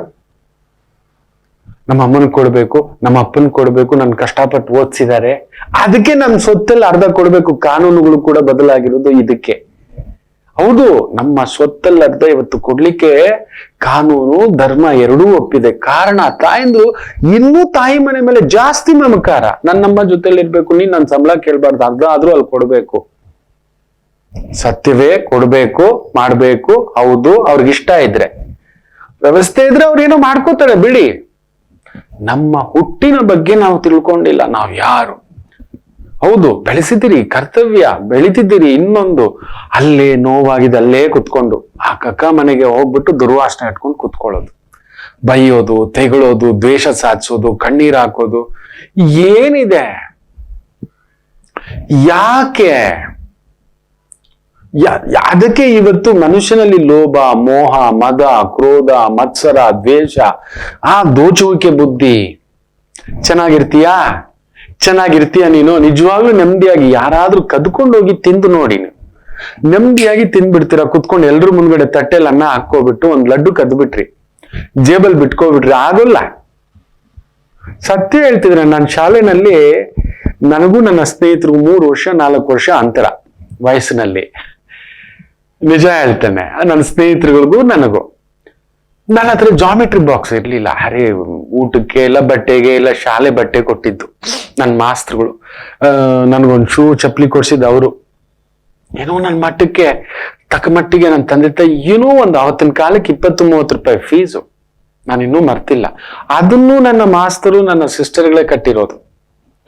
ಇರ್ಲಿ ಬಿಡಮ್ಮ, ನಾವೇನೋ ಮಾಡ್ಕೋತೀವಿ ಅಂತ. ಅವನ್ ಕುತೂಹಲ ಜಾಮಿಟ್ರಿ ಬಾಕ್ಸು ತಂದ್ಬಿಟ್ಟಿದ್ದಾನೆ ನನ್ನ ಸ್ನೇಹಿತ. ನೋಡ್ತಾ ಅದೇನೋ ಕೆಂಪು ಬಾಕ್ಸು, ಏನೋ ಇಷ್ಟು ಚೆನ್ನಾಗಿದೆ, ಎಲ್ಲ ಬಳಸ್ತಿದ್ದಾರೆ. ನನ್ನ ಹತ್ರ ಇಲ್ಲ, ನನ್ನ ಹತ್ರ ಪೆನ್ನೇ ಇಲ್ಲ, ಪೆನ್ಸಿಲಲ್ಲಿ ಬರ್ಕೋಬೇಕು. ಒಂದೇ ನೋಟ್ಬುಕ್ ಅಲ್ಲಿ ಎಲ್ಲ ಹೋಮ್ ವರ್ಕ್ ಮಾಡ್ಕೋಬೇಕು. ಫಸ್ಟ್ ಪೀರಿಯಡ್ಗೆ ಬುಕ್ ಇಟ್ಬಿಟ್ರೆ ಸೆಕೆಂಡ್ ಪೀರಿಯಡ್ ಗೇಟ್ ಗ್ಯಾರಂಟಿ. ಯಾಕಂದ್ರೆ ಆ ನೋಟ್ಸ್ ಹೊಂಟೋಯ್ತು. 2ನೇ ನೋಟ್ಸ್ ಬರೀದಿದ್ರು ಪೆಟ್ಟಿ ಗ್ಯಾರಂಟಿ. ಯಾಕಂದ್ರೆ ಒಂದೇ ನೋಟ್ಬುಕ್ ಇದ್ದಿದ್ದು, ಅಷ್ಟು ನೋಟ್ಬುಕ್ ತಗೊಳಕ್ಕಿಲ್ಲ. ಎಲ್ರು ಬೈಂಡಿಂಗ್ ಮಾಡಿ ಅದೇನೇನೋ ಹಚ್ತಾ ಇದ್ರೆ ಅದಕ್ಕೆ ಹೆಸರಂತೇನೋ. ಹಾಗೇ ನೋಡುದು ನಾನು. ನಮ್ಮ ಕಾಲಕ್ಕೆ ಒಂದು ಲೇಖಕ್ ಅಂತ ಒಂದು ಬರ್ತಿತ್ತು ಪುಸ್ತಕ, ನೋಟ್ ಪುಸ್ತಕ. ಅದೊಂದೊಂದು ಆನಂದ ನೋಡೋಕೆ, ಅದು ಮುಟ್ಟೋಕೆ. ನನ್ನ ಸ್ನೇಹಿತೆ ನೋಡ್ತಿದ್ದೆ, ತಗೊಬಂದೇನೋ ಒಂದು ಬೈಂಡಿಂಗ್ ಮಾಡಿ. ಆ ಪೆನ್ಸಿಲ್ ಅಂತೆ, ಜಾಮಿಟ್ರಿ ಬಾಕ್ಸ್ ಅಂತೆ, ಪೆನ್ನುಗಳಂತೆ, ರೆಡ್ ಪೆನ್ ಅಂತೆ, ಗ್ರೀನ್ ಪೆನ್ ಅಂತೆ, ಏನೇನೋ ಇತ್ತು. ನಾನೇನ್ ಮಾಡ್ಬಿಟ್ಟೆ ಗೊತ್ತಾ, ನೀವು ನಂಬ್ತೀರಾ? 7ನೇ ಕ್ಲಾಸು 8ನೇ ಕ್ಲಾಸು ಕದ್ಬಿಟ್ಟೆ. ನಿಮ್ಮ ಹತ್ರ ಯಾಕೆ ಮುಚ್ಚಿಡ್ಲಿ, ನಾನು ಕದ್ದಿದ್ದೇನೆ. ನಾನ್ ನಿಮ್ಮ ಹತ್ರ ಸುಳ್ಳು ಹೇಳೋದೇನೂ ಇಲ್ಲ. ಕದ್ಕೋಬಿಟ್ಟು ತಗೊಬಂದು ಮನೇಲಿ ಇಟ್ಕೋಬಿಟ್ಟು 1 ವಾರ ಮುಟ್ತೀನಿ. ಮನೇಲಿ ಅಮ್ಮ ಅಪ್ಪನಿಗೂ ತೋರಿಸಿಲ್ಲ. ಓಹೋ ರತ್ನಮ್ಮನ್ ಗೊತ್ತಾಯ್ತು ಅಂದ್ರೆ ಉದ್ದುದ್ದ, ಅಡ್ಡಡ್ಡ. ನಾಗಪ್ಪನ್ ಗೊತ್ತಾದ್ರೆ ಉದ್ದುದ್ದುವೆ ಅಷ್ಟೇ, ಕೈಯೋ ಕಾಲೋ ಮುರಿದು ಮನೇಲೆ ಕುಂದಿರ್ಸೋದು. ಕದೀತೀಯ, ಮುಗಿದೋಯ್ತು. ನನಗ್ ಕುತೂಹಲ, ಇದು ಹೆಂಗಿದೆ, ಇದೇನಿದೆ ಅಂತ ತಗೊಬಂದ್ಬಿಟ್ಟು ನೋಡ್ತಾ ಇದ್ದೀನಿ. ಆಹಾ ಓಹೋ. ಈಗ ನೋಟ್ಸ್ ಬರಿಬೇಕು, ಜಾಮಿಟ್ರಿ, ಇನ್ನೊಂದು ಭೂಗೋಳ, ಇನ್ನೊಂದು ಎಲ್ಲಿಂದ ಬಂದು ಅಂತ ಕೇಳ್ತಾರೆ ಮಾಸ್ಟರ್ಗಳು. ಇದು ಹೆಂಗೋ ಮಾಡಿದೆ ಅಂತ. ಇಲ್ಲ, ನನ್ನ ಹತ್ರ ಬೆಳಿಗ್ಗೆ ನೋಟ್ಸ್ ತಗೊಂಡೋಗಿ ಕೊಟ್ರೆ, ನೆನ್ನೆ ಕೊಟ್ಟಿದ್ದು ಹೋಮ್ ವರ್ಕ್ ಇವನ ಹತ್ರ ಇಲ್ವಲ್ಲ ಜಾಮಿಟ್ರಿ ಬಾಕ್ಸು, ಸೊ ಬರೆಯಕ್ಕೂ ಆಗಲ್ಲ. ಅದನ್ನ ಬರೀ ಮುಟ್ ನೋಡೋದು ಅಷ್ಟೇ, ಬಚ್ಚಿಟ್ಬಿಟ್ಟಿದ್ದೀನಿ. ಪಾಪ ಆತ ಹುಡುಕ್ತಾನೆ.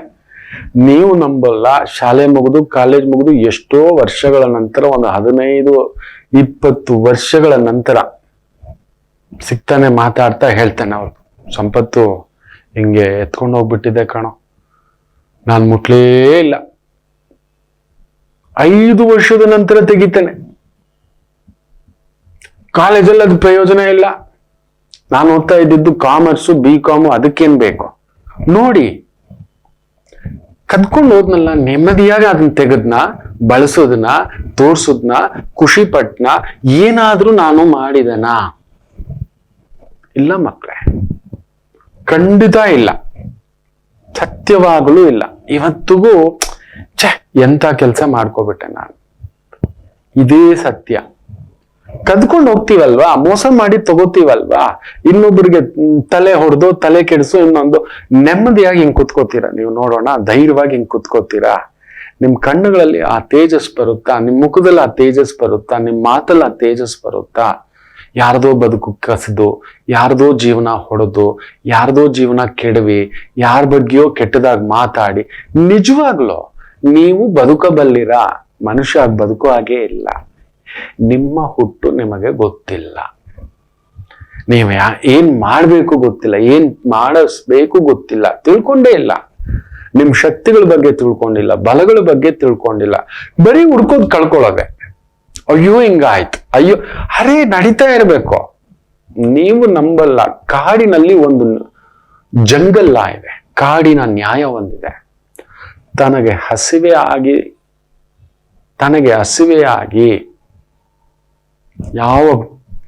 ಏನು ಪ್ರಾಣಿ ಸಿಕ್ಕಿಲ್ಲ ಅಂದರೆ ನೆನಪಿಟ್ಟುಕೊಳ್ಳಿ, ಆ ಕಾಡಿನ ಪ್ರಾಣಿ ತನ್ನ ಮರಿಗಳನ್ನು ಕೂಡ ಬಡದ್ ತಿನ್ನುತ್ತೆ, ಸಿಂಹ ಕೂಡ ಬಡದ್ ತಿಂದಾಕ್ಬಿಡುತ್ತೆ. ಹೌದು, ಇಟ್ ಇಸ್ ಎ ನ್ಯಾಯ. ಆಮೇಲೆ ಇನ್ನೊಂದು, ತನಗೆ ಮೀರಿದ ಒಬ್ಬ ಬಲಶಾಲಿ ಅಲ್ಲ ಬರ್ತಾನೆ, ತನ್ನ ಟೆರಿಟರಿ ದಾಟ್ತಾನೆ. ನೀವು ನಂಬಲ್ಲ, ಅದು ಬೇಟೆಗೆ ಒಂದೊಂದು ಸಮಯ ಟೆರಿಟರಿ ದಾಟಿ ಬಿಡುತ್ತೆ, ತಿನ್ನಲ್ಲ ಅಲ್ಲಿ ಅದು. ನೀವು ಹುಲಿ ಸಿಂಹವನ್ನ ಗಮನಿಸಿ ನೋಡಿ, ಎಳ್ಕೊಂಡು ಬರುತ್ತೆ. ತನ್ನ ಟೆರಿಟರಿಗೆ ಎಳ್ಕೊಂಡು ಬರೋವರೆಗೂ ಪುಕ ಪುಕ ಪುಕ ಪುಕ ಪುಕ. ಒಂದ್ ಚಿಕ್ಕ ಕರಡಿ ಬಂದ್ರು ಓಡೋಗ್ಬಿಡುತ್ತೆ, ಗಾಬರಿಗೆ ಅದು ಬಿಟ್ಬಿಟ್ಟು ಓಡೋಗ್ಬಿಡುತ್ತೆ.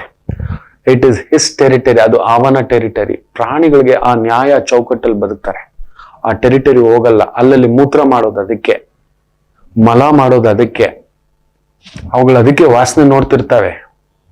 ಕಾಡಿನ ನ್ಯಾಯ. ನಮಗೂ ಹಾಗೆ ನೆನ್ಪಿಟ್ಕೊಳ್ಳಿ, ನಮಗೊಂದು ನ್ಯಾಯ ಇದೆ. ಅವುಗಳ ನ್ಯಾಯ ಬಿಡಿ, ಅದು ಪಶು ಪಕ್ಷಿಗಳು. ನಮ್ಮ ಬದುಕಿನ ಶಕ್ತಿ ನಾವು ಸಾಯಿಸಿ, ನಮ್ಮ ಮಕ್ಕಳನ್ನೇ ಸಾಯಿಸಿ, ನಮ್ಮ ಬದುಕನ್ನೇ ಸಾಯಿಸಿ, ನಮಗ್ ಬದುಕು ಕೊಟ್ಟವನ್ನ ಸಾಯಿಸಿ, ಕೆಡಿಸಿ, ಏನಕ್ಕೆ ನಾವು ರಾಮಚಂದ್ರರನ್ನ ನಾವು ಪೂಜಿಸ್ತೇವೆ ಗೊತ್ತಾ? 100 ತಪ್ಪು ಮಾಡಿದ್ರು ಆ ವ್ಯಕ್ತಿ ಬಗ್ಗೆ ತಪ್ಪು ಮಾತಾಡ್ತಿರ್ಲಿಲ್ಲ. ರಾಮಚಂದ್ರ ಪ್ರಭು ಹುಡುಕ್ತಿದ್ದಿದ್ದೇ ಒಂದು ಒಳ್ಳೆತನ. ಆದ್ರೆ ಈ ಕಲಿಯುಗಕ್ಕೆ ನಾನು ಸತ್ಯ ಹೇಳ್ತೇನೆ, ನೀವು ಆತರ ಎದ್ದು ಬಿಟ್ರೆ ಮುಗಿದೋಯ್ತು. ತಿಂದಾಕ್ಬಿಡ್ತಾರೆ, ನೆನ್ಪಿಟ್ಕೊಳ್ಳಿ. ನಿಮ್ಮನ್ನ ತಿಂದು ಹಾಕುತ್ತಾರೆ. ಆ ಆಲೋಚನೆಯಿಂದ ಹೊರಗಡೆ ಬನ್ನಿ. ಕಾಲಕ್ಕೆ ತಕ್ಕಂತೆ ಬದಲಾಗಿ. ನಿಮ್ಮ ಹುಟ್ಟು ಬಹುದೊಡ್ಡ ಅದ್ಭುತಗಳಲ್ಲೊಂದು, ಭಗವಂತನ ಅದ್ಭುತ ಸೃಷ್ಟಿಗಳಲ್ಲಿಯೇ ಮೇರು ಪರ್ವತ ಅಂದ್ರೇನೆ ನಿಮ್ಮ ಹುಟ್ಟು. ಇದನ್ನ ತಿಳ್ಕೊಳ್ಳಿ, ಸುಮ್ಮನೆ ಕೊರಗಬೇಡಿ. ನಿಮಗಿಲ್ಲದ್ ನೋಡಿ, ಒಳ್ಳೆ ಅಮ್ಮ ಕೊಟ್ಟಿದ್ದಾನೆ. ಅಪ್ಪನಿಗೆ ಬಲ ಇಲ್ಲ ಅಂದ್ಮೇಲೆ ಅಮ್ಮ ಕೊಟ್ಟಿರ್ತಾನೆ. ಅಮ್ಮ ಅಪ್ಪ ಇಲ್ಲ ಅಂದ್ರೆ ಒಳ್ಳೆ ಅಕ್ಕನೋ ತಂಗಿನೋ ಸ್ನೇಹಿತನೋ ಬಂದು ಏನೋ ಒಂದು ಪಕ್ಕದಲ್ಲಿ ಇಟ್ಟಿರ್ತಾನೆ. ಮಕ್ಕಳೇ, ಇಲ್ಲ ನೀವೇ ಇದ್ದೀರಿ, ನಿಮ್ಮ ಬಲವಿದೆ, ನಿಮ್ಮ ಚೈತನ್ಯವಿದೆ, ನೆನಪಿಟ್ಟುಕೊಳ್ಳಿ. ಜ್ಞಾನವಿಲ್ಲದವನಿಗೆ ಬುದ್ಧಿ ಇರುತ್ತೆ, ಬುದ್ಧಿ ಇಲ್ಲದವನಿಗೆ ಜ್ಞಾನ ಇರುತ್ತೆ, ಎರಡೂ ಇಲ್ಲದವನಿಗೆ ಯಾರದೋ ಒಂದು ಆಸರೆ ಇರುತ್ತೆ, ನೆರಳಿರುತ್ತೆ, ಏನಾದರೂ ಒಂದು ಕೊಟ್ಟಿರುತ್ತಾನೆ. ನೆನಪಿಟ್ಟುಕೊಳ್ಳಿ, ಅದನ್ನು ಹುಡುಕಿ. ಸುಮ್ಮನೆ ಕೊರಗಬೇಡಿ. ನನ್ನ ಹುಟ್ಟಿಂಗ್ ಆಗೋಯ್ತು, ನನ್ನ ಕೈ ಇಲ್ಲ, ನನ್ನ ಕಾಲಿಲ್ಲ, ನನಗ್ ದುಡ್ಡಿಲ್ಲ, ಅಯ್ಯೋಯ್ಯೋ. ಇಡೀ ಜಗತ್ತಿನಲ್ಲಿಯೇ ನೋಡಿ, ಎರಡನ್ನ ಸೃಷ್ಟಿ ಮಾಡಿದಾನೆ ಈ ಹುಚ್ಚು ಮನುಷ್ಯ. ಒಂದು ದೇವ್ರನ್ ತಾನೇ ಕೆತ್ತು ಇಟ್ಟು ಅವನ ಹತ್ರನ ಹೋಗ್ಬಿಟ್ಟು ಹಂಗಲಾಚೋದು. ಅಯ್ಯಾ ಹಿಂಗಾಗ್ಬಿಡ್ತಯ್ಯಾ, ನೀನ ಕೊಡು.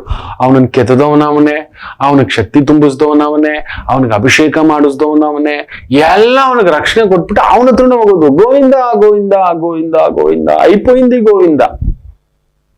ನಚ್ಚತೆ ನಜರಾನ, ನಚ್ಚకపోతే ಜುರ್ಮಾನ. ನಮಗಿಷ್ಟ ಆದ್ರೆ ಬಹುಮಾನ, ಇಲ್ಲ ಅಂದ್ರೆ ಅವ್ರು ನಮಗಿಷ್ಟ ಆಗೋವರೆಗೂ ತಲೆ ಮೇಲೆ. ನಮಗಿಷ್ಟ ಆಗ್ಲಿಲ್ಲ ಅಂದ್ರೆ ಪೆನಾಲ್ಟಿ. ಇವತ್ತಾಗ್ತಿರೋದೇ. ನಮ್ಮ ಬುದ್ಧಿ ಏನ್ ಗೊತ್ತಾ, ಅವರಿಂದ ಲಾಭ ಇರೋವರೆಗೂ ಸೂಪರ್, ನಾವಾಡು ಮನವಾಡು, ಏಂ ವೀಟು ಪುಳ್ಳೆ, ಹಮಾರ ಲಡ್ಕ, ಹಮಾರ ಗುರುಜಿಯೇ, ಇದೆಲ್ಲ ನಡೆಯುತ್ತೆ ಮಕ್ಳೇ, ಇದೆಲ್ಲ ನಡೆಯುತ್ತೆ. ಇದೇ ನಡೀತಿರೋದು. ನಚ್ಚకపోతే ಜುರ್ಮಾನ. ನಮಗಿಷ್ಟ ಆಗ್ಲಿಲ್ವಾ, ಹಾಕು ಅವನನ್ನ, ಕೆಡಿಸು, ಅವನ ಬಗ್ಗೆ ಹೋಗಿ ಕೆಟ್ಟದಾಗ ಎಲ್ಲಾ ಕಡೆ ದೋಚು ಮಾವಚು ಎಲ್ಲ ಮಾಡು. ಲಾಭ ಇಲ್ಲ ಅಂದ್ರೆ ಸಾಕು. ಹೌದು, ನಾನ್ ನೋಡಿದ್ದೇನೆ. ಬೇಡಪ್ಪ ಬಿಟ್ಬಿಡೋ, ನನ್ ಸ್ಯಾಲ್ರಿ ಕೊಡೋ ಸ್ಥಾಯಿಲಿಲ್ಲ. ಒಬ್ಬ ಮೂರ್ಖ ಶಿಖಾಮಣಿ, ಇಲ್ಲ ಸರ್ ಇರ್ತೀನಿ ಸರ್ ಮಾಡ್ತೀನಿ ಸರ್, ಬಿಡಪ್ಪ ಬೇಡ, ನನಗ್ ಸಂಕಟ. ಸುಮ್ನೆ ಬಿಟ್ಟಿ ಕೊಡಬಾರದು, ಬಿಟ್ಟಿ ಮಾಡಿಸ್ಕೋಬಾರ್ದು. ಬೇಡ ಬಿಟ್ಬಿಡು, ನೀನಾಗ್ ಬಂದ್ ಕುತ್ಕೋ, ಇನ್ನೊಂದ್ ಮಾಡುದು. ನನಗ್ ಒಂದ್ಸಲ ಪುಕ ಒಂದಿನ ಆಗ್ಲಿಲ್ಲ, ಕರೆದು ಹೇಳ್ದು, ನಾನನ್ ಬರ್ಬೇಡ ಅಂತೀರಾ? ನೀವೇನೋ ಅರ್ಥ ಮಾಡ್ಕೊಂಡಿದ್ರ ಅಪಾರ್ಥ. ಬೇಡಪ್ಪ, ಇದು ಆಫೀಸ್, ಇದು ಗೆಸ್ಟ್ ಹೌಸ್ ಅಲ್ಲ, ಆಯಾರಾಮ್ ಗಯಾರಾಮ್. ನಮ್ದೇನೋ ನಮ್ ಸ್ಟಾಫ್ ಬದುಕು ಮಾಡ್ಕೋತೀವಿ. ಹೋಗು ಬದುಕು, ತಗ್ಗೋ ಎಡವಟ್ಟಿನ ಮನುಷ್ಯ. ನಚ್ಚತೆ ನಜರಾನ, ನಚ್ಚకపోతే ಜುರ್ಮಾನ.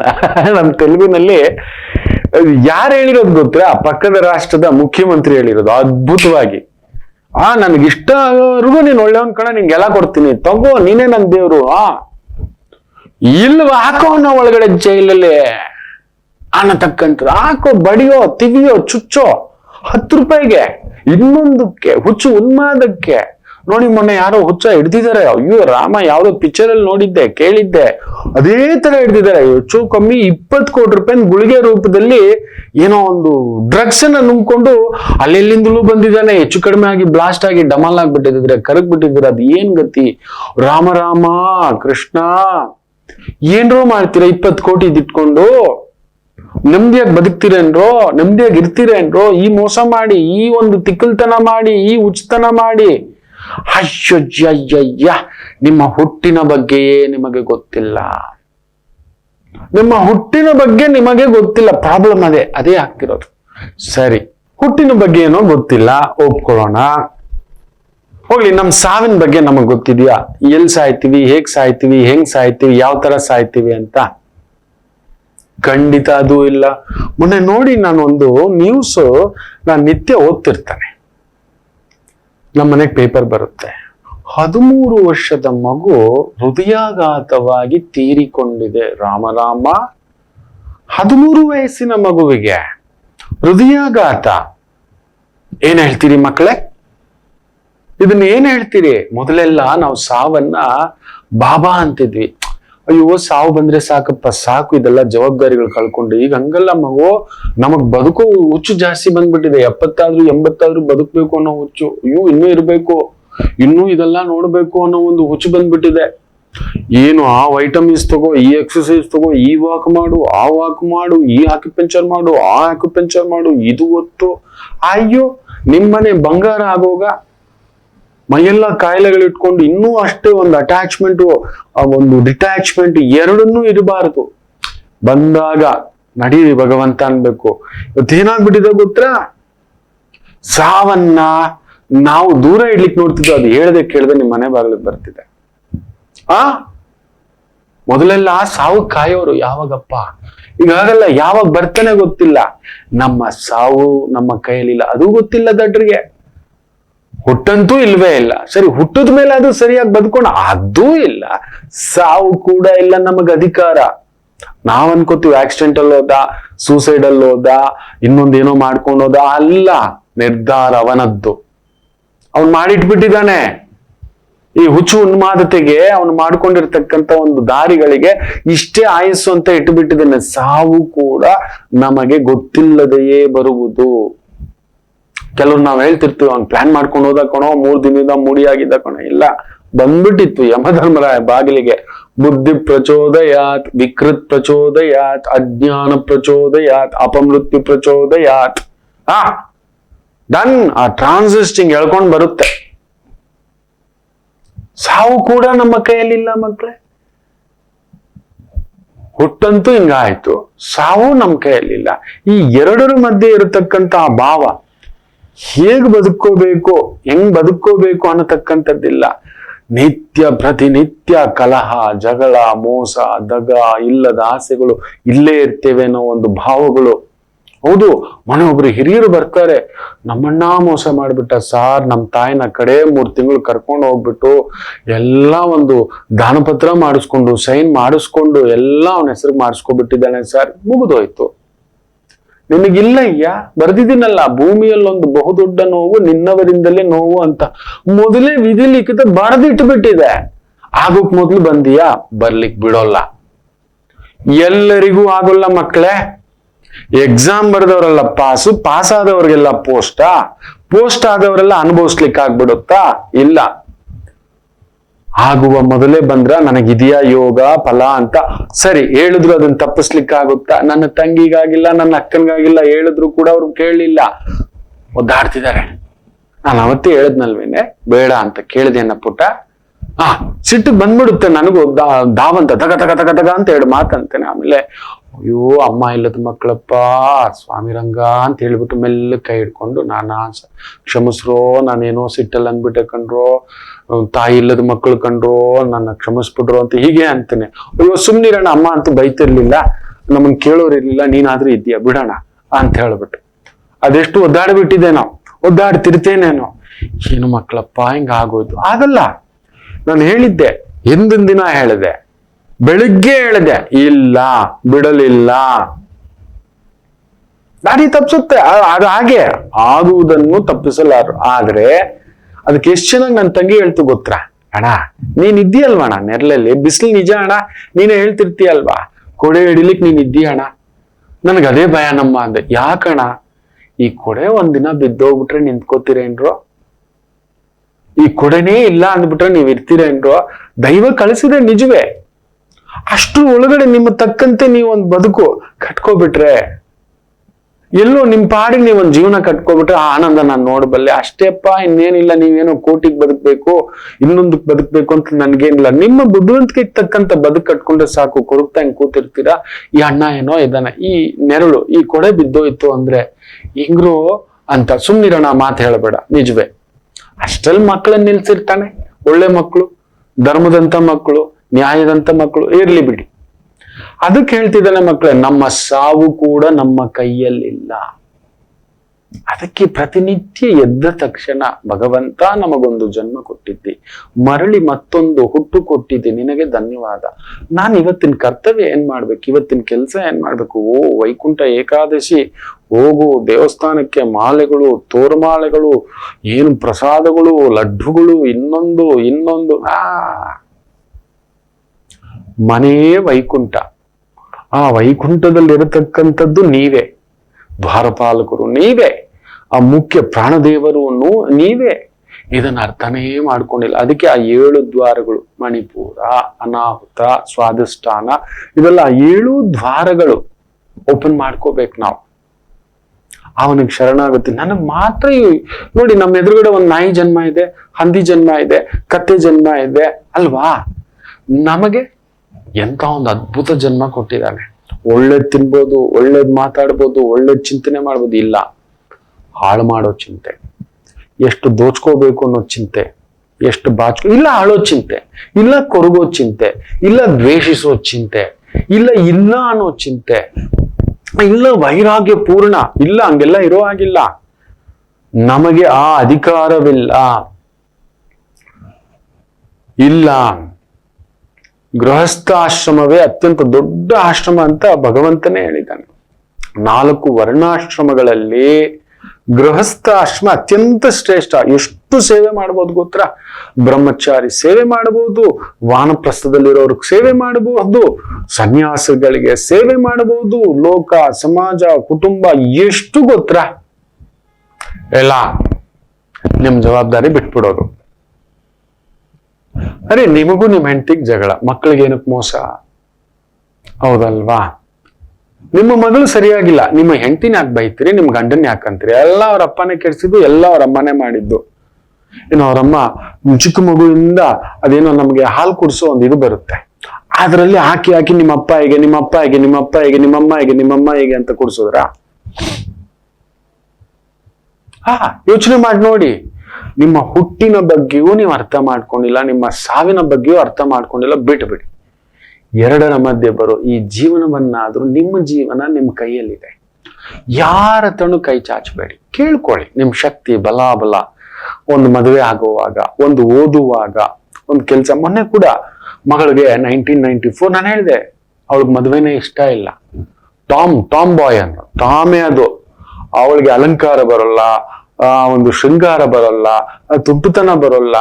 ಆ ಮಗುಗೆ ನಿಜವಾಗ್ಲೂ ಹೆಣ್ತನವೇ ಇಲ್ಲ ಕಣ. ಸುಮ್ನಿರೋ ತಾಯಿ, ಏನ್ ಮಾಡ್ತೀನಿ ನೀನು, ಮಾತಾಡ್ತೀನಿ ನೀನು. ಆ ಮಗುಗೆ ಮದುವೆ ಮಾಡ್ಬೇಕು, ಚೆನ್ನಾಗಿ ಬಂದ್ಬಿಟ್ಟಿದ್ದು, ಆಸ್ಟ್ರೇಲಿಯಾ ಹುಡುಗ, ಅವೆಲ್ಲ ಆಸ್ಟ್ರೇಲಿಯಾ ಅಮೆರಿಕದಿಂದ ಬಂದು, ಆ ಮಗುವಿನಲ್ಲಿ ಇನ್ನೂ ನಾನ್ ಮದುವೆ ಆಗ್ಬೇಕು, ನನ್ಗೊಂದು ಪ್ರೀತಿ ಬೇಕು, ಸಂಗಾತಿ ಬೇಕು, ಕುಟುಂಬ ಬೇಕು, ಇಲ್ವೇ ಇಲ್ಲ. ಇನ್ನೂ ಓದ್ಬೇಕು ಅಂತಿದ್ದಾಳೆ, ಇನ್ನೊಂದು ಸಾಧನೆ ಮಾಡ್ಬೇಕು ಅಂತಿದ್ದಾಳೆ. ಅಂತ ಮಗುನ ಹೋಗ್ಬಿಟ್ಟು ತಳ್ಳಕ್ ಹೋಗ್ತಿದ್ದೆ. ನಿನ್ಗೆ ಅಂದ್ಕೊಂಡಿದ್ಯಾ ನೀನ್ 30 ಅಂತ, 29 ಅಲ್ಲ, ಇನ್ನೂ 18, 19 ಪುಟ್ಟು ಪಾಪು ನೀನು ಅಂದ್ರೆ, ನಿಜಾನೇ ಗುರುಗಳೇ ನೀವ್ ಹೇಳಿ, ಬೇಡಮ್ಮ ಮದುವೆ ಮಾಡ್ಬೇಡ ಕಣೋ, ಈಗ್ಲೇ ಬೇಡ ಕಣೋ. ಅವ್ಳು ಬರ್ಲಿ, ಆ ಪಕ್ವತೆ ಆಗ್ಲಿ, ಈ ಪರಿಹಾರ ಮಾಡ್ಕೊಳ್ಳಿ. ಕೇಳ್ಕೊಳ್ಳಿ. ಮಗಳಿಗೆ ಇಷ್ಟ ಇಲ್ಲ, ಮಾಡ್ಬಿಡೋಣ. ಮಗನಿಗೆ ಇಷ್ಟ ಇಲ್ಲ, ಮಾಡ್ಬಿಡೋಣ. ಮಗ ಏನೋ ಮೊನ್ನೆ ನೋಡ್ಬೇಕು, ಒಬ್ರು 22ಕ್ಕೆ ಮಗ ಒಂದ್ ಎಡವಟ್ಟು, ಆ ಪ್ರೀತಿ ಈ ಪ್ರೀತಿ ಅಂತ ಏನೋ ಓಡಾಡ್ತಿದ್ದಾನೆ. ದಾರಿ ತಪ್ಪಿಡ್ತಾನೆ ಗುರುಗಳೇ, ಮದುವೆ ಮಾಡ್ಬಿಡ್ತೀನಿ, ನಿನ್ನ ಮನೆ ಬಂಗಾರ ಆಗೋಗ. ಗೋಲಿ ಆಡೋ ಹುಡುಗ ಅವನಿಗೆ ಹೋಗ್ಬಿಟ್ಟು ಜುಜು ಅವನ್ ಕರ್ಕೊಂಡು ಕಬಡ್ಡಿ ಆಡೋ ಅಂತ ಬಿಟ್ರೆ ಅಷ್ಟೇ ಡಮಾಲು. ಗೋಲಿ ಆಡೋ ಮಗುನ ತುಳಿದಾಕ್ಬಿಡ್ತಾರೆ, ಗೊತ್ತಾಗಲ್ಲ. ಇನ್ನೊಂದಷ್ಟು ಎಡಬಿಟ್ಟು ಬರೋ ಹೆಣ್ಮಗು ಮನೆ, ಆ ತಾಯಿ ಜೀವ, ಆ ಕುಟುಂಬದ ಶಾಪನ್ನು ತಗೋಬೇಕಾ? ವಿವೇಚನ, ಆಲೋಚನಾ, ಮಂಥನ ದಯಮಾಡಿ. ವೈಕುಂಠ ಏಕಾದಶಿಗೆ ನಿಮ್ಗೆ ಒಂಥರ ಚುಚ್ಚದಾಗ ಆಗಿರುತ್ತೆ ನಿಜವೇ. ಈ 7 ದ್ವಾರಗಳ ಬಗ್ಗೆ ಅರ್ಥನೇ ಮಾಡ್ಕೊಂಡಿಲ್ಲ ನೀವು. ಈ ಕಿವಿ ಏನಕ್ಕೆ ಕೊಟ್ಟಿದ್ದಾನೆ, ಈ ಮೂಗ್ ಏನಕ್ಕೆ ಕೊಟ್ಟಿದ್ದಾನೆ, ಈ ಕಣ್ಣೇನಕ್ಕೆ ಕೊಟ್ಟಿದ್ದಾನೆ, ಬಾಯಿ ಏನಕ್ಕೆ ಕೊಟ್ಟಿದ್ದಾನೆ? ಹೌದು, ಈ ಮಲಮೂತ್ರ ವಿಸರ್ಜನೆಗಳಿಗೂ ಒಂದು ರಂಧ್ರ ಕೊಟ್ಟಿದ್ದಾನೆ. ಈ ನಾಭಿ ಏನಕ್ಕೆ ಕೊಟ್ಟಿದ್ದಾನೆ? ಏನು ತಿಳ್ಕೊಳ್ಳದೆ ಕೂತಿದ್ದೀರಿ. ಅದಕ್ಕೆ ಈ ಒಂದು ಪಡಿಪಾಟಲು ಜಾಗ್ರತೆ. ದಯಮಾಡಿ ಹೇಳ್ತಾನೆ, ನಿಮ್ಮ ಹುಟ್ಟು ತಿಳ್ಕೊಳ್ಳಿ, ನಿಮ್ಮ ಸಾವಿನ ಬಗ್ಗೆ ಬಿಡಿ. ಹುಟ್ಟು ಸಾವು ಎರಡೂ ಇಲ್ಲ.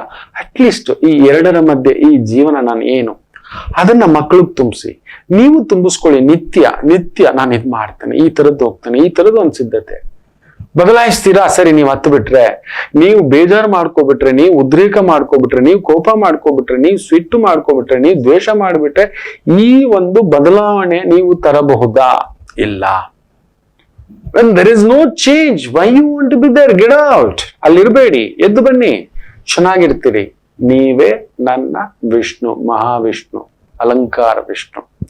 ಒಳ್ಳೆದಾಗ್ಲಿ. ಒಂದು ಪುಟ್ಟ ವಿರಾಮ ತಗೊಂಡು ವಾಪಸ್ ಬರೋಣ. ಮಾತೃದೇವೋ ಭವ. ನಮಾಮಿ ಶಂಕರ. ನನ್ನ ಪ್ರೀತಿಯ ಆಧ್ಯಾತ್ಮಿಕ ಬಂಧುಗಳೇ, ಪ್ರತಿಯೊಬ್ಬರ ಜೀವನದಲ್ಲೊಂದು ಕೆಲವೊಂದು ಪ್ರಶ್ನೆಗಳಿರುತ್ತೆ, ಉತ್ತರವಿಲ್ಲದ ಪ್ರಶ್ನೆಗಳಿಲ್ಲ. ಅಂಥದ್ದೊಂದು ಸಮಸ್ಯೆ ಇದೆಯಾ? ಜ್ಯೋತಿಷ್ಯ ಮುಖೇನ ಹಾಗೂ ಆಧ್ಯಾತ್ಮಿಕ ಮುಖೇನ ನಿಮ್ಮ ಪ್ರಶ್ನೆಗಳಿಗೊಂದು ಪುಟ್ಟ ಸಮಾಧಾನ. ಈ ಕೂಡಲೇ ಕೆಳಗಿನ ಸಂಖ್ಯೆಗೆ ಕರೆ ಮಾಡಿ, ಇಲ್ಲವೇ ವಾಟ್ಸಪ್ ಮಾಡಿ, ಹಾಗೂ ನಮ್ಮ ನಮಾಮಿ ಶಂಕರ ಯೂಟ್ಯೂಬ್ ಚಾನೆಲ್ ಮುಖಾಂತರವೂ ಕೂಡ ಸರಳ ಪರಿಹಾರವನ್ನು ತಾವು ವೀಕ್ಷಿಸಿ ಹಾಗೂ ಪಡೆಯಬಹುದು.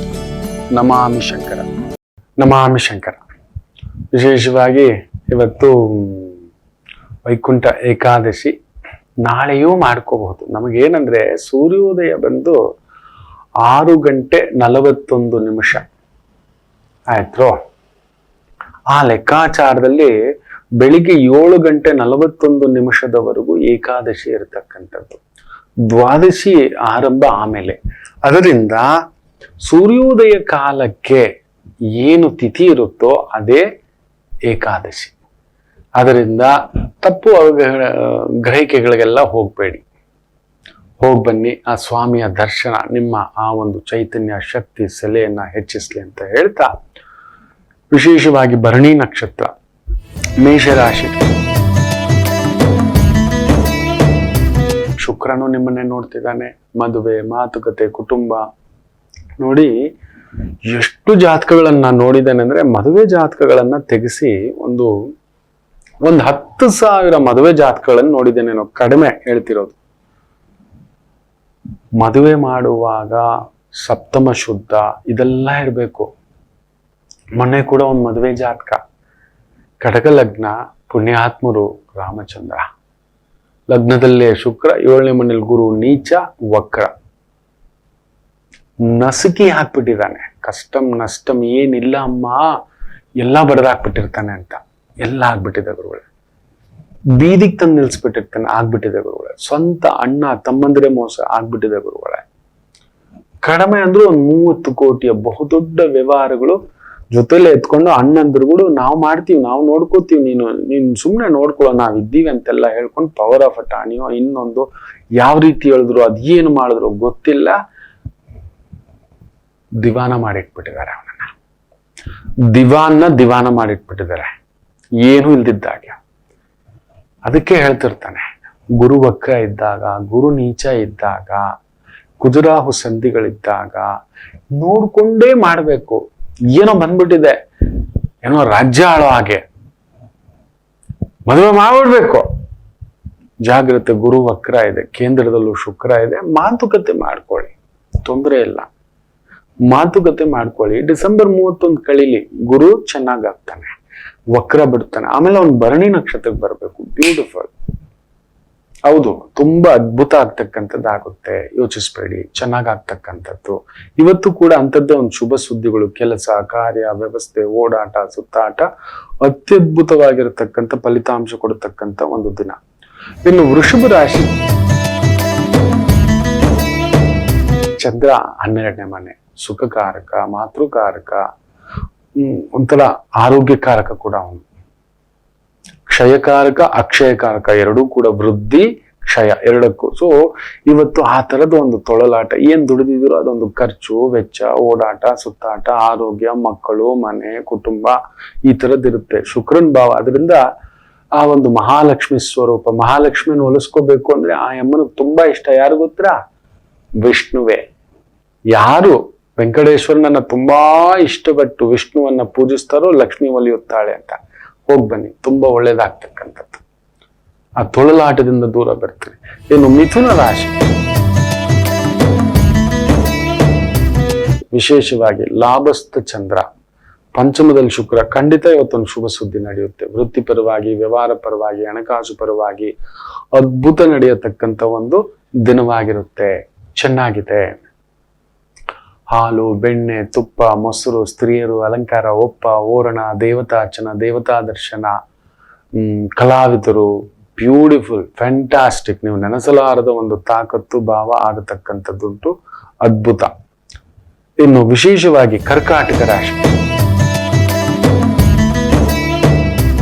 ಕೇಂದ್ರ ಸ್ಥಾನದಲ್ಲಿ ಚಂದ್ರ, ಸುಖ ಸ್ಥಾನದಲ್ಲಿ ಶುಕ್ರ, ಇಬ್ರು ನೋಡ್ತಿರೋದ್ರಿಂದ travels, tours, entertainment, theatre, club, restaurant, hotel, ಈ ತರದ ಒಂದು ವೃತ್ತಿ, ಉದ್ಯೋಗ, ವ್ಯವಹಾರದಲ್ಲಿರತಕ್ಕಂಥವರಿಗೆ ವಿಶೇಷವಾಗಿರತಕ್ಕಂಥ ಅಭಿವೃದ್ಧಿ ಆಗತಕ್ಕಂಥ ಒಂದು ದಿನ.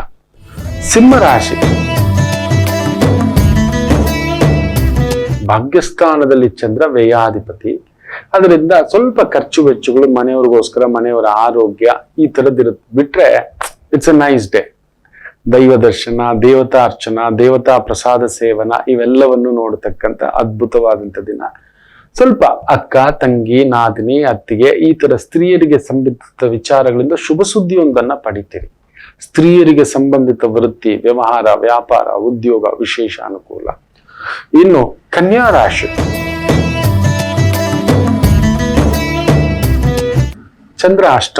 ಚಂದ್ರಾಷ್ಟಮ, ಶುಕ್ರನ್ ಸಾರ.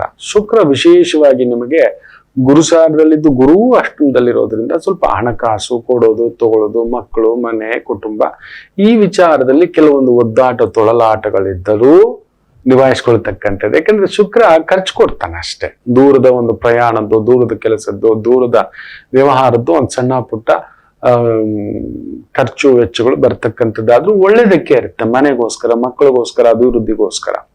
ಇನ್ನು ತುಲಾ ರಾಶಿ, ದಶಮೇ ಸಪ್ತಮ ಸ್ಥಾನ.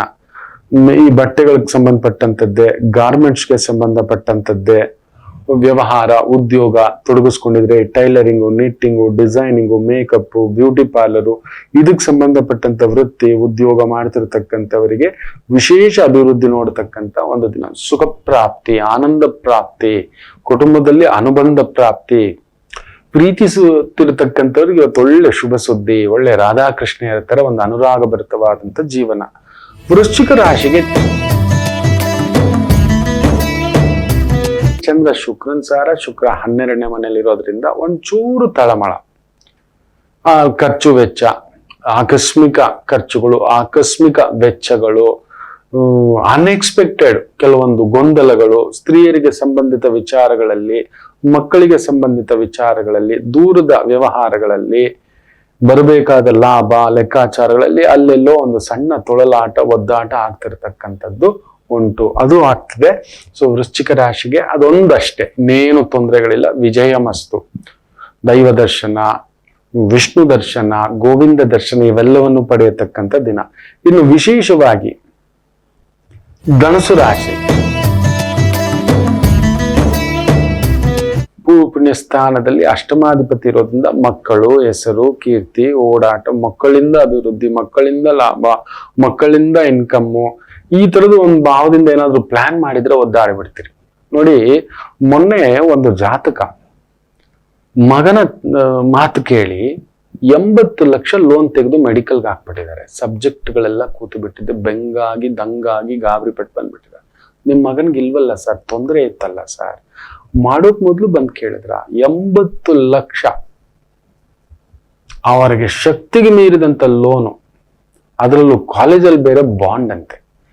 ಸೀಟ್ ಫೇಲ್ ಆಯ್ತು ಅಂದ್ರೂ ಕೂಡ ನೀವು ದುಡ್ಡು ಕಟ್ಲೇಬೇಕು, ಆ ಸೀಟ್ ಕ್ಯಾನ್ಸಲ್ ಆಗ್ಬಿಡುತ್ತೆ, ಅವ್ರು ಬೇರೆಯವ್ರಿಗೆ ಅಡ್ಮಿಷನ್ ಮಾಡ್ಕೋಬಹುದಂತೆ, ಆದ್ರೆ ನಮ್ಮ ಹತ್ರ ದುಡ್ಡು ತಗೊಳ್ಳೇಬೇಕಂತ. ಏನೇನೋ ಒಂಥರ ಗೊಂದಲ, ಆ ಮಗುವಿನ ಜಾತಕದಲ್ಲೇ ಗೊಂದಲಗಳಿದ್ದಾವೆ. ರಾಮಚಂದ್ರ ಏನ್ ಮಾಡ್ಕೋಬೇಡ್ರಿ, ನಿಮ್ಮ ಶಕ್ತಿಗೆ ಮೀರಿದಂತ ಕೆಲಸ ಕಾರ್ಯ ವ್ಯವಸ್ಥೆ ಮಾಡುವಾಗ ಕೇಳಿ ಮಾಡಿ. ನಮ್ಮ ಮಗ ಹಾರಾಡ್ತಾನೆ, ಹೌದು, 1-2 ದಿನ ಅಳ್ತಾನೆ, ಬೇಜಾರು ಪಡ್ತಾನೆ. ಅವನ ಶಕ್ತಿ ಬಲ ಕೇಳಿದ್ರ, ಸರ್ 10th ಅಲ್ಲಿ ಸೂಪರ್ ಮಾರ್ಕ್ಸು, PUC ನೀಟಲ್ಲಿ ಅವನಂತ ಅರ್ಹತೆ ಇದ್ದಿದ್ರೆ ನೀಟ್ ಕ್ರ್ಯಾಕ್ ಮಾಡ್ತಿದ್ದಲ್ವಾ? ನೀಟ್ ಇನ್ನೇನಕ್ಕೆ ಇಟ್ಟಿರೋದು, ಗೌರ್ಮೆಂಟ್ ಕೋಟಾ ಇನ್ನೇನಕ್ಕೆ ಇಟ್ಟಿರೋದು, ಹೌದಲ್ವಾ? ಎಲ್ಲ ಮಕ್ಕಳು ಹಾಗೆ, ಅವು ಮಂಗಗಳೇ, ರಾಜಕುಮಾರರೇ. ನನ್ನ ಮಗ ಆದ್ರೂ ಅಷ್ಟೇ, ನನ್ನ ಮಗಳ ಕುಣಿತಾರೆ. ನಾವ್ ಅನ್ಕೋದು ಜೀವನ ಪರ್ಯಂತ ನಮ್ಮ ಮಗ ನಮ್ಮನ್ನ ದ್ವೇಷಿಸ್ಬಿಡ್ತಾನೆ. ಯೋಗಿ ಪಡೆದಿದ್ದು ಯೋಗಿಗೆ, ಜೋಗಿ ಪಡೆದಿದ್ದು ಜೋಗಿಗೆ. ಅದನ್ನ ನೀವು ತಿಳ್ಕೊಳ್ದೆ ಮಾಡಿದ್ರೆ ಬೀದಿಗೆ. ಹೌದು, ಅವನು ಬೀದಿಗೆ. ಈಗ ಅವನಿಗೆ ಏನಾಗುತ್ತೆ ಪ್ರೆಷರು, ನಮ್ಮಮ್ಮ ಅಪ್ಪನ ಕೈಯಲ್ಲಿ ಸಾಲ ಮಾಡಿಸಿದ್ದೀನಿ, ಕಮಿಟ್ಮೆಂಟ್ ಮಾಡಿಸ್ಬಿಟ್ಟಿದ್ದೀನಿ, ಅದನ್ನ ತಗೊಬಂದು ಇವತ್ತು ಹಾಕಿಟ್ಬಿಟ್ಟಿದ್ದೀನಿ. ಈಗ ನಾನು ಆ ನಂಬರ್ಸ್, ಯಾವಾಗ ಟಾರ್ಗೆಟ್ ಇಟ್ಕೊಂಡು ಕೆಲಸ ಮಾಡ್ತೀರಿ, ಟಾರ್ಗೆಟ್ ಇಟ್ಕೊಂಡು ಸಂಪಾದನೆಗೆ ಹೋಗ್ತೀರಿ, ಟಾರ್ಗೆಟ್ ಇಟ್ಕೊಂಡು ಓದ್ಲಿಕ್ಕೆ ಹೋಗ್ತೀರಿ, ಗಾನ್. ಮೊದಲೇ ಸೋತು ಬಿಟ್ರಿ. ನನಗ್ 100 ಬರ್ಲೇಬೇಕು, ಆಗೋಲ್ಲ. ಅಲ್ಲೇನೋ ಎಡವಟ್ಟು ಮಾಡಿಸ್ತಕ್ಕಂಥದ್ದಾಗುತ್ತೆ. ಕನ್ಫರ್ಮ್ ಟಾರ್ಗೆಟ್ ಇಟ್ಕೊಂಡು ಹೋಗ್ಬಾರ್ದು. ಟಾರ್ಗೆಟ್ ಇಟ್ಕೊಂಡು ದುಡಿತಾನೆ ಇಲ್ಲ, ಇನ್ಫಿನಿಟಿ. ನನ್ಗೆ ಎಷ್ಟು ಬೇಕಾದ್ರೂ ಬರ್ಲಿ ಬಿಡು, ನನ್ನ ಪ್ರಯತ್ನ, ನನ್ನ ಓದು, ನನ್ನ ಚಿತ್ತ. ಆ ಮಗುಗ್ ಮೊದಲೇ ಒಂದು ನೀಟ್ 1-2 ಬಾರಿ ನೋಡಪ್ಪ, ನೀವು 1-2 ಬಾರಿ ಬರಿ. Take time. ಕುಡಿದು ಬಿಟ್ಟ ಇವರು ಹಿಂದೆ ಮುಂದೆ ಯೋಚಿಸ್ಲಿಲ್ಲ, ಕೇಳಲಿಲ್ಲ, ಬಲಾಬಲಗಳನ್ನ ತಿಳ್ಕೊಳ್ಳಿಲ್ಲ. ಆಗ್ಬಿಟ್ಟು ಇವತ್ತು ಆ ಮಗು ಹೆಚ್ಚು ಕಡಿಮೆ ಮಾಡ್ಕೊಂಡ್ರೆ, ಡಿಪ್ರೆಷನ್ ಜಾರ್ಬಿಟ್ರೆ, ಡಿಸ್ಟರ್ಬ್ ಆಗ್ಬಿಟ್ರೆ, ಹೆಲ್ತ್ ಇಶ್ಯೂಸ್ ಆಗ್ಬಿಟ್ರೆ, ಮೆಂಟಲ್ ಇಶ್ಯೂಸ್ ಆಗ್ಬಿಟ್ರೆ, ಬೇರೆ ಏನಾದ್ರೂ ಅವನು ಗಾಬರಿ ಪಟ್ಬಿಟ್ರೆ, ಅಯ್ಯೋ ನಾನು ಸೊಸೈಟಿಗೆ ಏನು ಹೇಳಕ್ ಆಗ್ತಿಲ್ಲ, ಫ್ರೆಂಡ್ ಸರ್ಕಲ್ ಈ ತರ ತುಂಬಿಸ್ಬಿಟ್ಟಿದ್ದೇವೆ ನಾವು. ನನ್ನ ಮಗ ಡಾಕ್ಟರ್ ಆಗ್ಬಿಡ್ತಾನೆ, ನನ್ನ ಮಗ ಇಂಜಿನಿಯರ್, ನನ್ನ ಮಗ IAS. Let him pass it. Prepare ಆಗಿ. ಪ್ರಿಪೇರ್ ಇಲ್ಲ, ಸಿದ್ಧತೆ ಇಲ್ಲ, ಪ್ರಯತ್ನ ಇಲ್ಲ. ಪುಸ್ತಕ ನಿಂಗೆ ಮುಟ್ಬಿಟ್ಟು ನಮಸ್ಕಾರ ಹಾಕೊಂಡು ಬಂದ್ಬಿಟ್ರೆ ಬರೋದಿಲ್ಲ. ನೆನ್ಪಿಟ್ಕೊಳ್ಳಿ, ನಾನು ನಿಮ್ಗೆ ದೇವನಾಡಿ ಅನ್ನತಕ್ಕಂಥ ಒಂದು ಪುಸ್ತಕವನ್ನು ನಿಮ್ಗೆ ಸಮರ್ಪಣೆ ಖಂಡಿತ. We are getting right people. Interviews already ಆಗ್ತಿದ್ದೆ, ಖಂಡಿತ ನಿಮ್ಗೆ ಸಮರ್ಪಣೆ ಮಾಡ್ತಾನೆ. ಆಗ ನೋಡಿ ಆ ಕಾಂಬಿನೇಷನ್ ಏನೇನ್ ಕೆಲಸ ಮಾಡಿರ್ತವೆ ಅಂತ. ಒಂದೊಂದು ಪುಸ್ತಕದಲ್ಲೂ ಒಂದು 100 ಜಾತಕಗಳ ಪರಾಮರ್ಶೆ ಇರುತ್ತೆ. ಅದ್ರಲ್ಲಿ ಯಾವ್ದಾದ್ರೂ ಒಂದು ಜಾತಕದ ಕಾಂಬಿನೇಷನ್ ನಿಮ್ಮಲ್ಲಿರುತ್ತೆ. ಭೂಮಿ ಕಳೆದುಕೊಂಡವರ ಜಾತಕಗಳು ಅಂತ ಬರೆದಿರ್ತಾನೆ, ವೈಧವ್ಯ ಆಗಿರತಕ್ಕಂಥ ಜಾತಕಗಳು ಅಂತ ಬರೆದಿರ್ತಾನೆ. ಹೌದು, it is a science. Not only that, ವೈದಿಕ ಮೊದಲೇ ನಿರ್ಧಾರ. ಓ, ಈ ಕಾಂಬಿನೇಷನ್ ಇದೆ ಅಂದ್ರೆ, ಓ ನಮ್ಮ ಮಗಳ ಜಾತಕದಲ್ಲಿ ಇದಿದೆ, ನಮ್ಮ ಮಗನ ಜಾತಕದಲ್ಲಿ ಇದಿದೆ, ಈ ತರದ ಒಂದು ಕಾಂಬಿನೇಷನ್ ಬಂದ ಒಂದಲ್ಲ ಒಂದು ಕಾಲಘಟ್ಟ ಚೆಕ್ ಮಾಡೇ ಬೂಮ್. ಒಂದು ಮಗು ಬರುತ್ತೆ 16 ವರ್ಷದ ನಂತರ. ನನ್ ಮದುವೆ ಆಗಿದ್ದಾಗ ಬಂದಿದ್ದೆ ಗುರುಗಳೇ, ಮಗುನ ಎತ್ಕೊಂಡು ಬಂದಿದ್ದೆ, ಹೇಳಿದ್ರಿ 18ನೇ ವಯಸ್ಸಿಗೆ ನಿನ್ನ ಮಗ ಬೀಳೋವಾಗ ನಿನ್ನ ಕಾಲ ಮೇಲೆ ನಿಂತಿರ್ತಿ, ಅದರಿಂದ ಈಗಲಿಂದಲೇ ಸಿದ್ಧತೆ ಮಾಡ್ಕೋ. ಓಡ್ಬೇಕಾಗುತ್ತೆ ಒಬ್ಳೆ, ಓದು, ಕಟ್ಟು, ಮಾಡು ಅಂತ ಒಂದು ಪುಟ್ಟದೊಂದು ಟೈಲರಿಂಗ್ ಕಲ್ತಿದ್ದಾಳೆ ಮಗು. ಆಗ ಕಲ್ತ್ಕೊಂಡು ಒಂದು ಸಣ್ಣ ಅಂಗಡಿ ಇಟ್ಟಿದ್ದಾಳೆ. ಅದು ಹಾಗೆ ಇನ್ನೊಂದು ಬಟ್ಟೆಗಳು ಹಾಕೊಂಡು ದೊಡ್ಡ ಬೋಟಿಗೆ ತರ ಆಗಿದೆ. ತಿಂಗಳಿಗೊಂದು 30 ಲಕ್ಷ ವ್ಯಾಪಾರ. ನಂಬಲ್ಲ, ವೈಧವ್ಯ ಜಾತಕ. ನೀವು ಹೇಳಿದಾಗ ನನ್ಗೆ ಅರ್ಥ ಆಗ್ಲಿಲ್ಲ ಗುರುಗಳೇ. ನೋಡಿ, 18 ವರ್ಷದ ಮಗನನ್ನು ಕರ್ಕೊಂಡು ಬಂದಿದ್ದೇನೆ. ಈಗ ಯಜಮಾನರು ತೀರಿಕೊಂಡು 12 ವರ್ಷ ಆಯ್ತು ಅಂತ. ಅದನ್ನ ಆ ರೀತಿ ಹೇಳೋಕ್ಕಾಗಲ್ಲ, ನಮಗೂ ಭಯ. ಒಳ್ಳೆಯದೇ ಹೇಳ್ಬೇಕು. ಅದಕ್ಕೆ ಒಂಟಿಯಾಗಿರೋ ಸ್ಥಿತಿ ಬರುತ್ತೆ. ಓಡ್ ಮಗಳೇ, ನಿಂತ್ಕೋ ಮಗಳೇ, ಏನಾದ್ರೂ ಒಂದು ಕಲ್ತ್ಕೋ ಮಗಳೇ. ಇಲ್ಲ, ಬದಲಾಯಿಸ್ಬಿಡಿ. ಮೊದಲೇ ನಿಮ್ ಬಲಗಳು, ಅದಕ್ಕೆ ಬಲ ತಿಳಿಸ್ಕೊಡೋದು. ಅದಕ್ಕೆ ತಕ್ಕಂತೆ ಓಡಿ, ಅದಕ್ಕೆ ತಕ್ಕಂತೆ ಮಾಡಿ. ಹೌದು, ಜಾಗ್ರತೆ. ಸೊ ಧನಸು ರಾಶಿ ಆ ತರದೊಂದು ಭಾವ, ಜಾಗ್ರತೆ. ಇನ್ನು ಮಕರ ರಾಶಿ, ಸಪ್ತಮೇ ಸುಖಸ್ಥಾನಂ, ಆ ಒಂದು ದಶಮಾಧಿಪತಿಯ ಪ್ರಭಾವದಲ್ಲಿರೋದ್ರಿಂದ ಚೆನ್ನಾಗಿದೆ. ಈ ಫಿಲ್ಮ್ ಲೈನ್ ನಲ್ಲಿದ್ದೀರಾ, ಎಂಟರ್ಟೈನ್ಮೆಂಟ್ ಇಂಡಸ್ಟ್ರಿನಲ್ಲಿದ್ದೀರಾ, ಮಾಡಲಿಂಗ್ ಇಂಡಸ್ಟ್ರಿನಲ್ಲಿದ್ದೀರಾ, ಖುಷಿ ಪಡಿಸ್ತಕ್ಕಂಥ ಒಂದು ವೃತ್ತಿ, ವ್ಯಾಪಾರ, ಉದ್ಯೋಗಗಳಲ್ಲಿ ತೊಡಗಿಸ್ಕೊಂಡಿದ್ದೀರಾ, ವಿಶೇಷ ಅಭಿವೃದ್ಧಿ ನೋಡತಕ್ಕಂಥ ಖಂಡಿತ ಒಂದು ಶುಭ ಸುದ್ದಿ ನೋಡ್ತೀವಿ. ಇನ್ನು ಕುಂಭರಾಶಿ, ನಿಮಗೂ ಅಷ್ಟೇ. ಆಕಸ್ಮಿಕ ದೈವ ದರ್ಶನ, ಗುರುದರ್ಶನ, ಪ್ರಸಾದ ಸೇವನ, ಇವೆಲ್ಲವನ್ನು ನೋಡತಕ್ಕಂಥ ಅದ್ಭುತವಾದ ದಿನ. ಭಾಗ್ಯಾಧಿಪತಿ ಭಾಗ್ಯದಲ್ಲಿದ್ದು, ಭಾಗ್ಯಾಧಿಪತಿಯ ಸಂಕೇತದಲ್ಲಿ ಗುರುಚಂದ್ರ ಯೋಗವಾಗಿ ಆ ಭಾಗ್ಯವನ್ನೇ ನೋಡ್ತಿರೋದ್ರಿಂದ ಇವತ್ತು ವೃತ್ತಿ, ವ್ಯವಹಾರ, ಹಣಕಾಸು ಇವುಗಳ ಒಂದು ಲೆಕ್ಕಾಚಾರದಲ್ಲಿ ಒಂದು ಅದ್ಭುತವಾದಂಥ ಪ್ರಗತಿ ಕಾಣತಕ್ಕಂಥ ಒಂದು ಚೈತನ್ಯದಾಯಕವಾಗಿರ್ತಕ್ಕಂಥ ಒಂದು ದಿನವಾಗಿರುತ್ತೆ. ಇನ್ನು ವಿಶೇಷವಾಗಿ ಮೀನ ರಾಶಿ, ಸುಖ ಸ್ಥಾನದಲ್ಲಿ ಚಂದ್ರ ಬ್ಯೂಟಿಫುಲ್ ಭೋಗಕಾರಕನೇ. ಆದ್ರೆ ಭೋಗಕಾರಕ ಅಷ್ಟಮದಲ್ಲಿದ್ದಾನೆ. ಅತಿ ಆಸೆ ಗತಿಗೇಡು. ಒಂದೊಂದು ಸಮಯ ನಮಗೇನಂದ್ರೆ, ನಮಗೆ ಯೋಗ್ಯತೆಗೆ ಮೀರಿದಂತ ಆಸೆ ಪಟ್ಬಿಡ್ತಾರೆ. ಯೋಗ್ಯತೆಗೆ ಮೀರಿದಂತ ಕೆಲಸ ಕಾರ್ಯಗಳು ಹೋಗ್ಬಿಡ್ತವೆ, ಪೆಟ್ಟು ತಿನ್ಬಿಡ್ತವೆ. ಜಾಗ್ರತೆ. ಯಾಕಂದ್ರೆ ಅಷ್ಟಮದಲ್ಲಿ ಶುಕ್ರ ಇದ್ದಾನೆ, ಕನ್ಫರ್ಮ್ ಮಾಡಿಸ್ತಾನೆ. ಯಾಕಂದ್ರೆ ಆ ಶುಕ್ರ ಗುರುಸಾರದಲ್ಲಿದ್ದು ಅಲ್ಲಿಗೆ ಅಷ್ಟಮದಲ್ಲಿ ಗುರು ಇದ್ದಾಗೆ ಶುಕ್ರ ಅಲ್ಲ.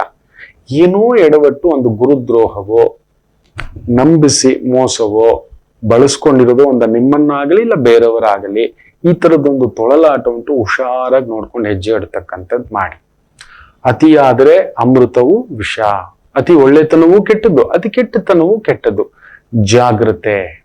ಎಷ್ಟು ಮಾಡ್ಕೋತೀರಿ ಅಂತ ಅನ್ಕೋತೇನೆ. ಎಲ್ಲರಿಗೂ ಒಳ್ಳೆಯದಾಗಲಿ. ಮಾತೃದೇವೋ ಭವ.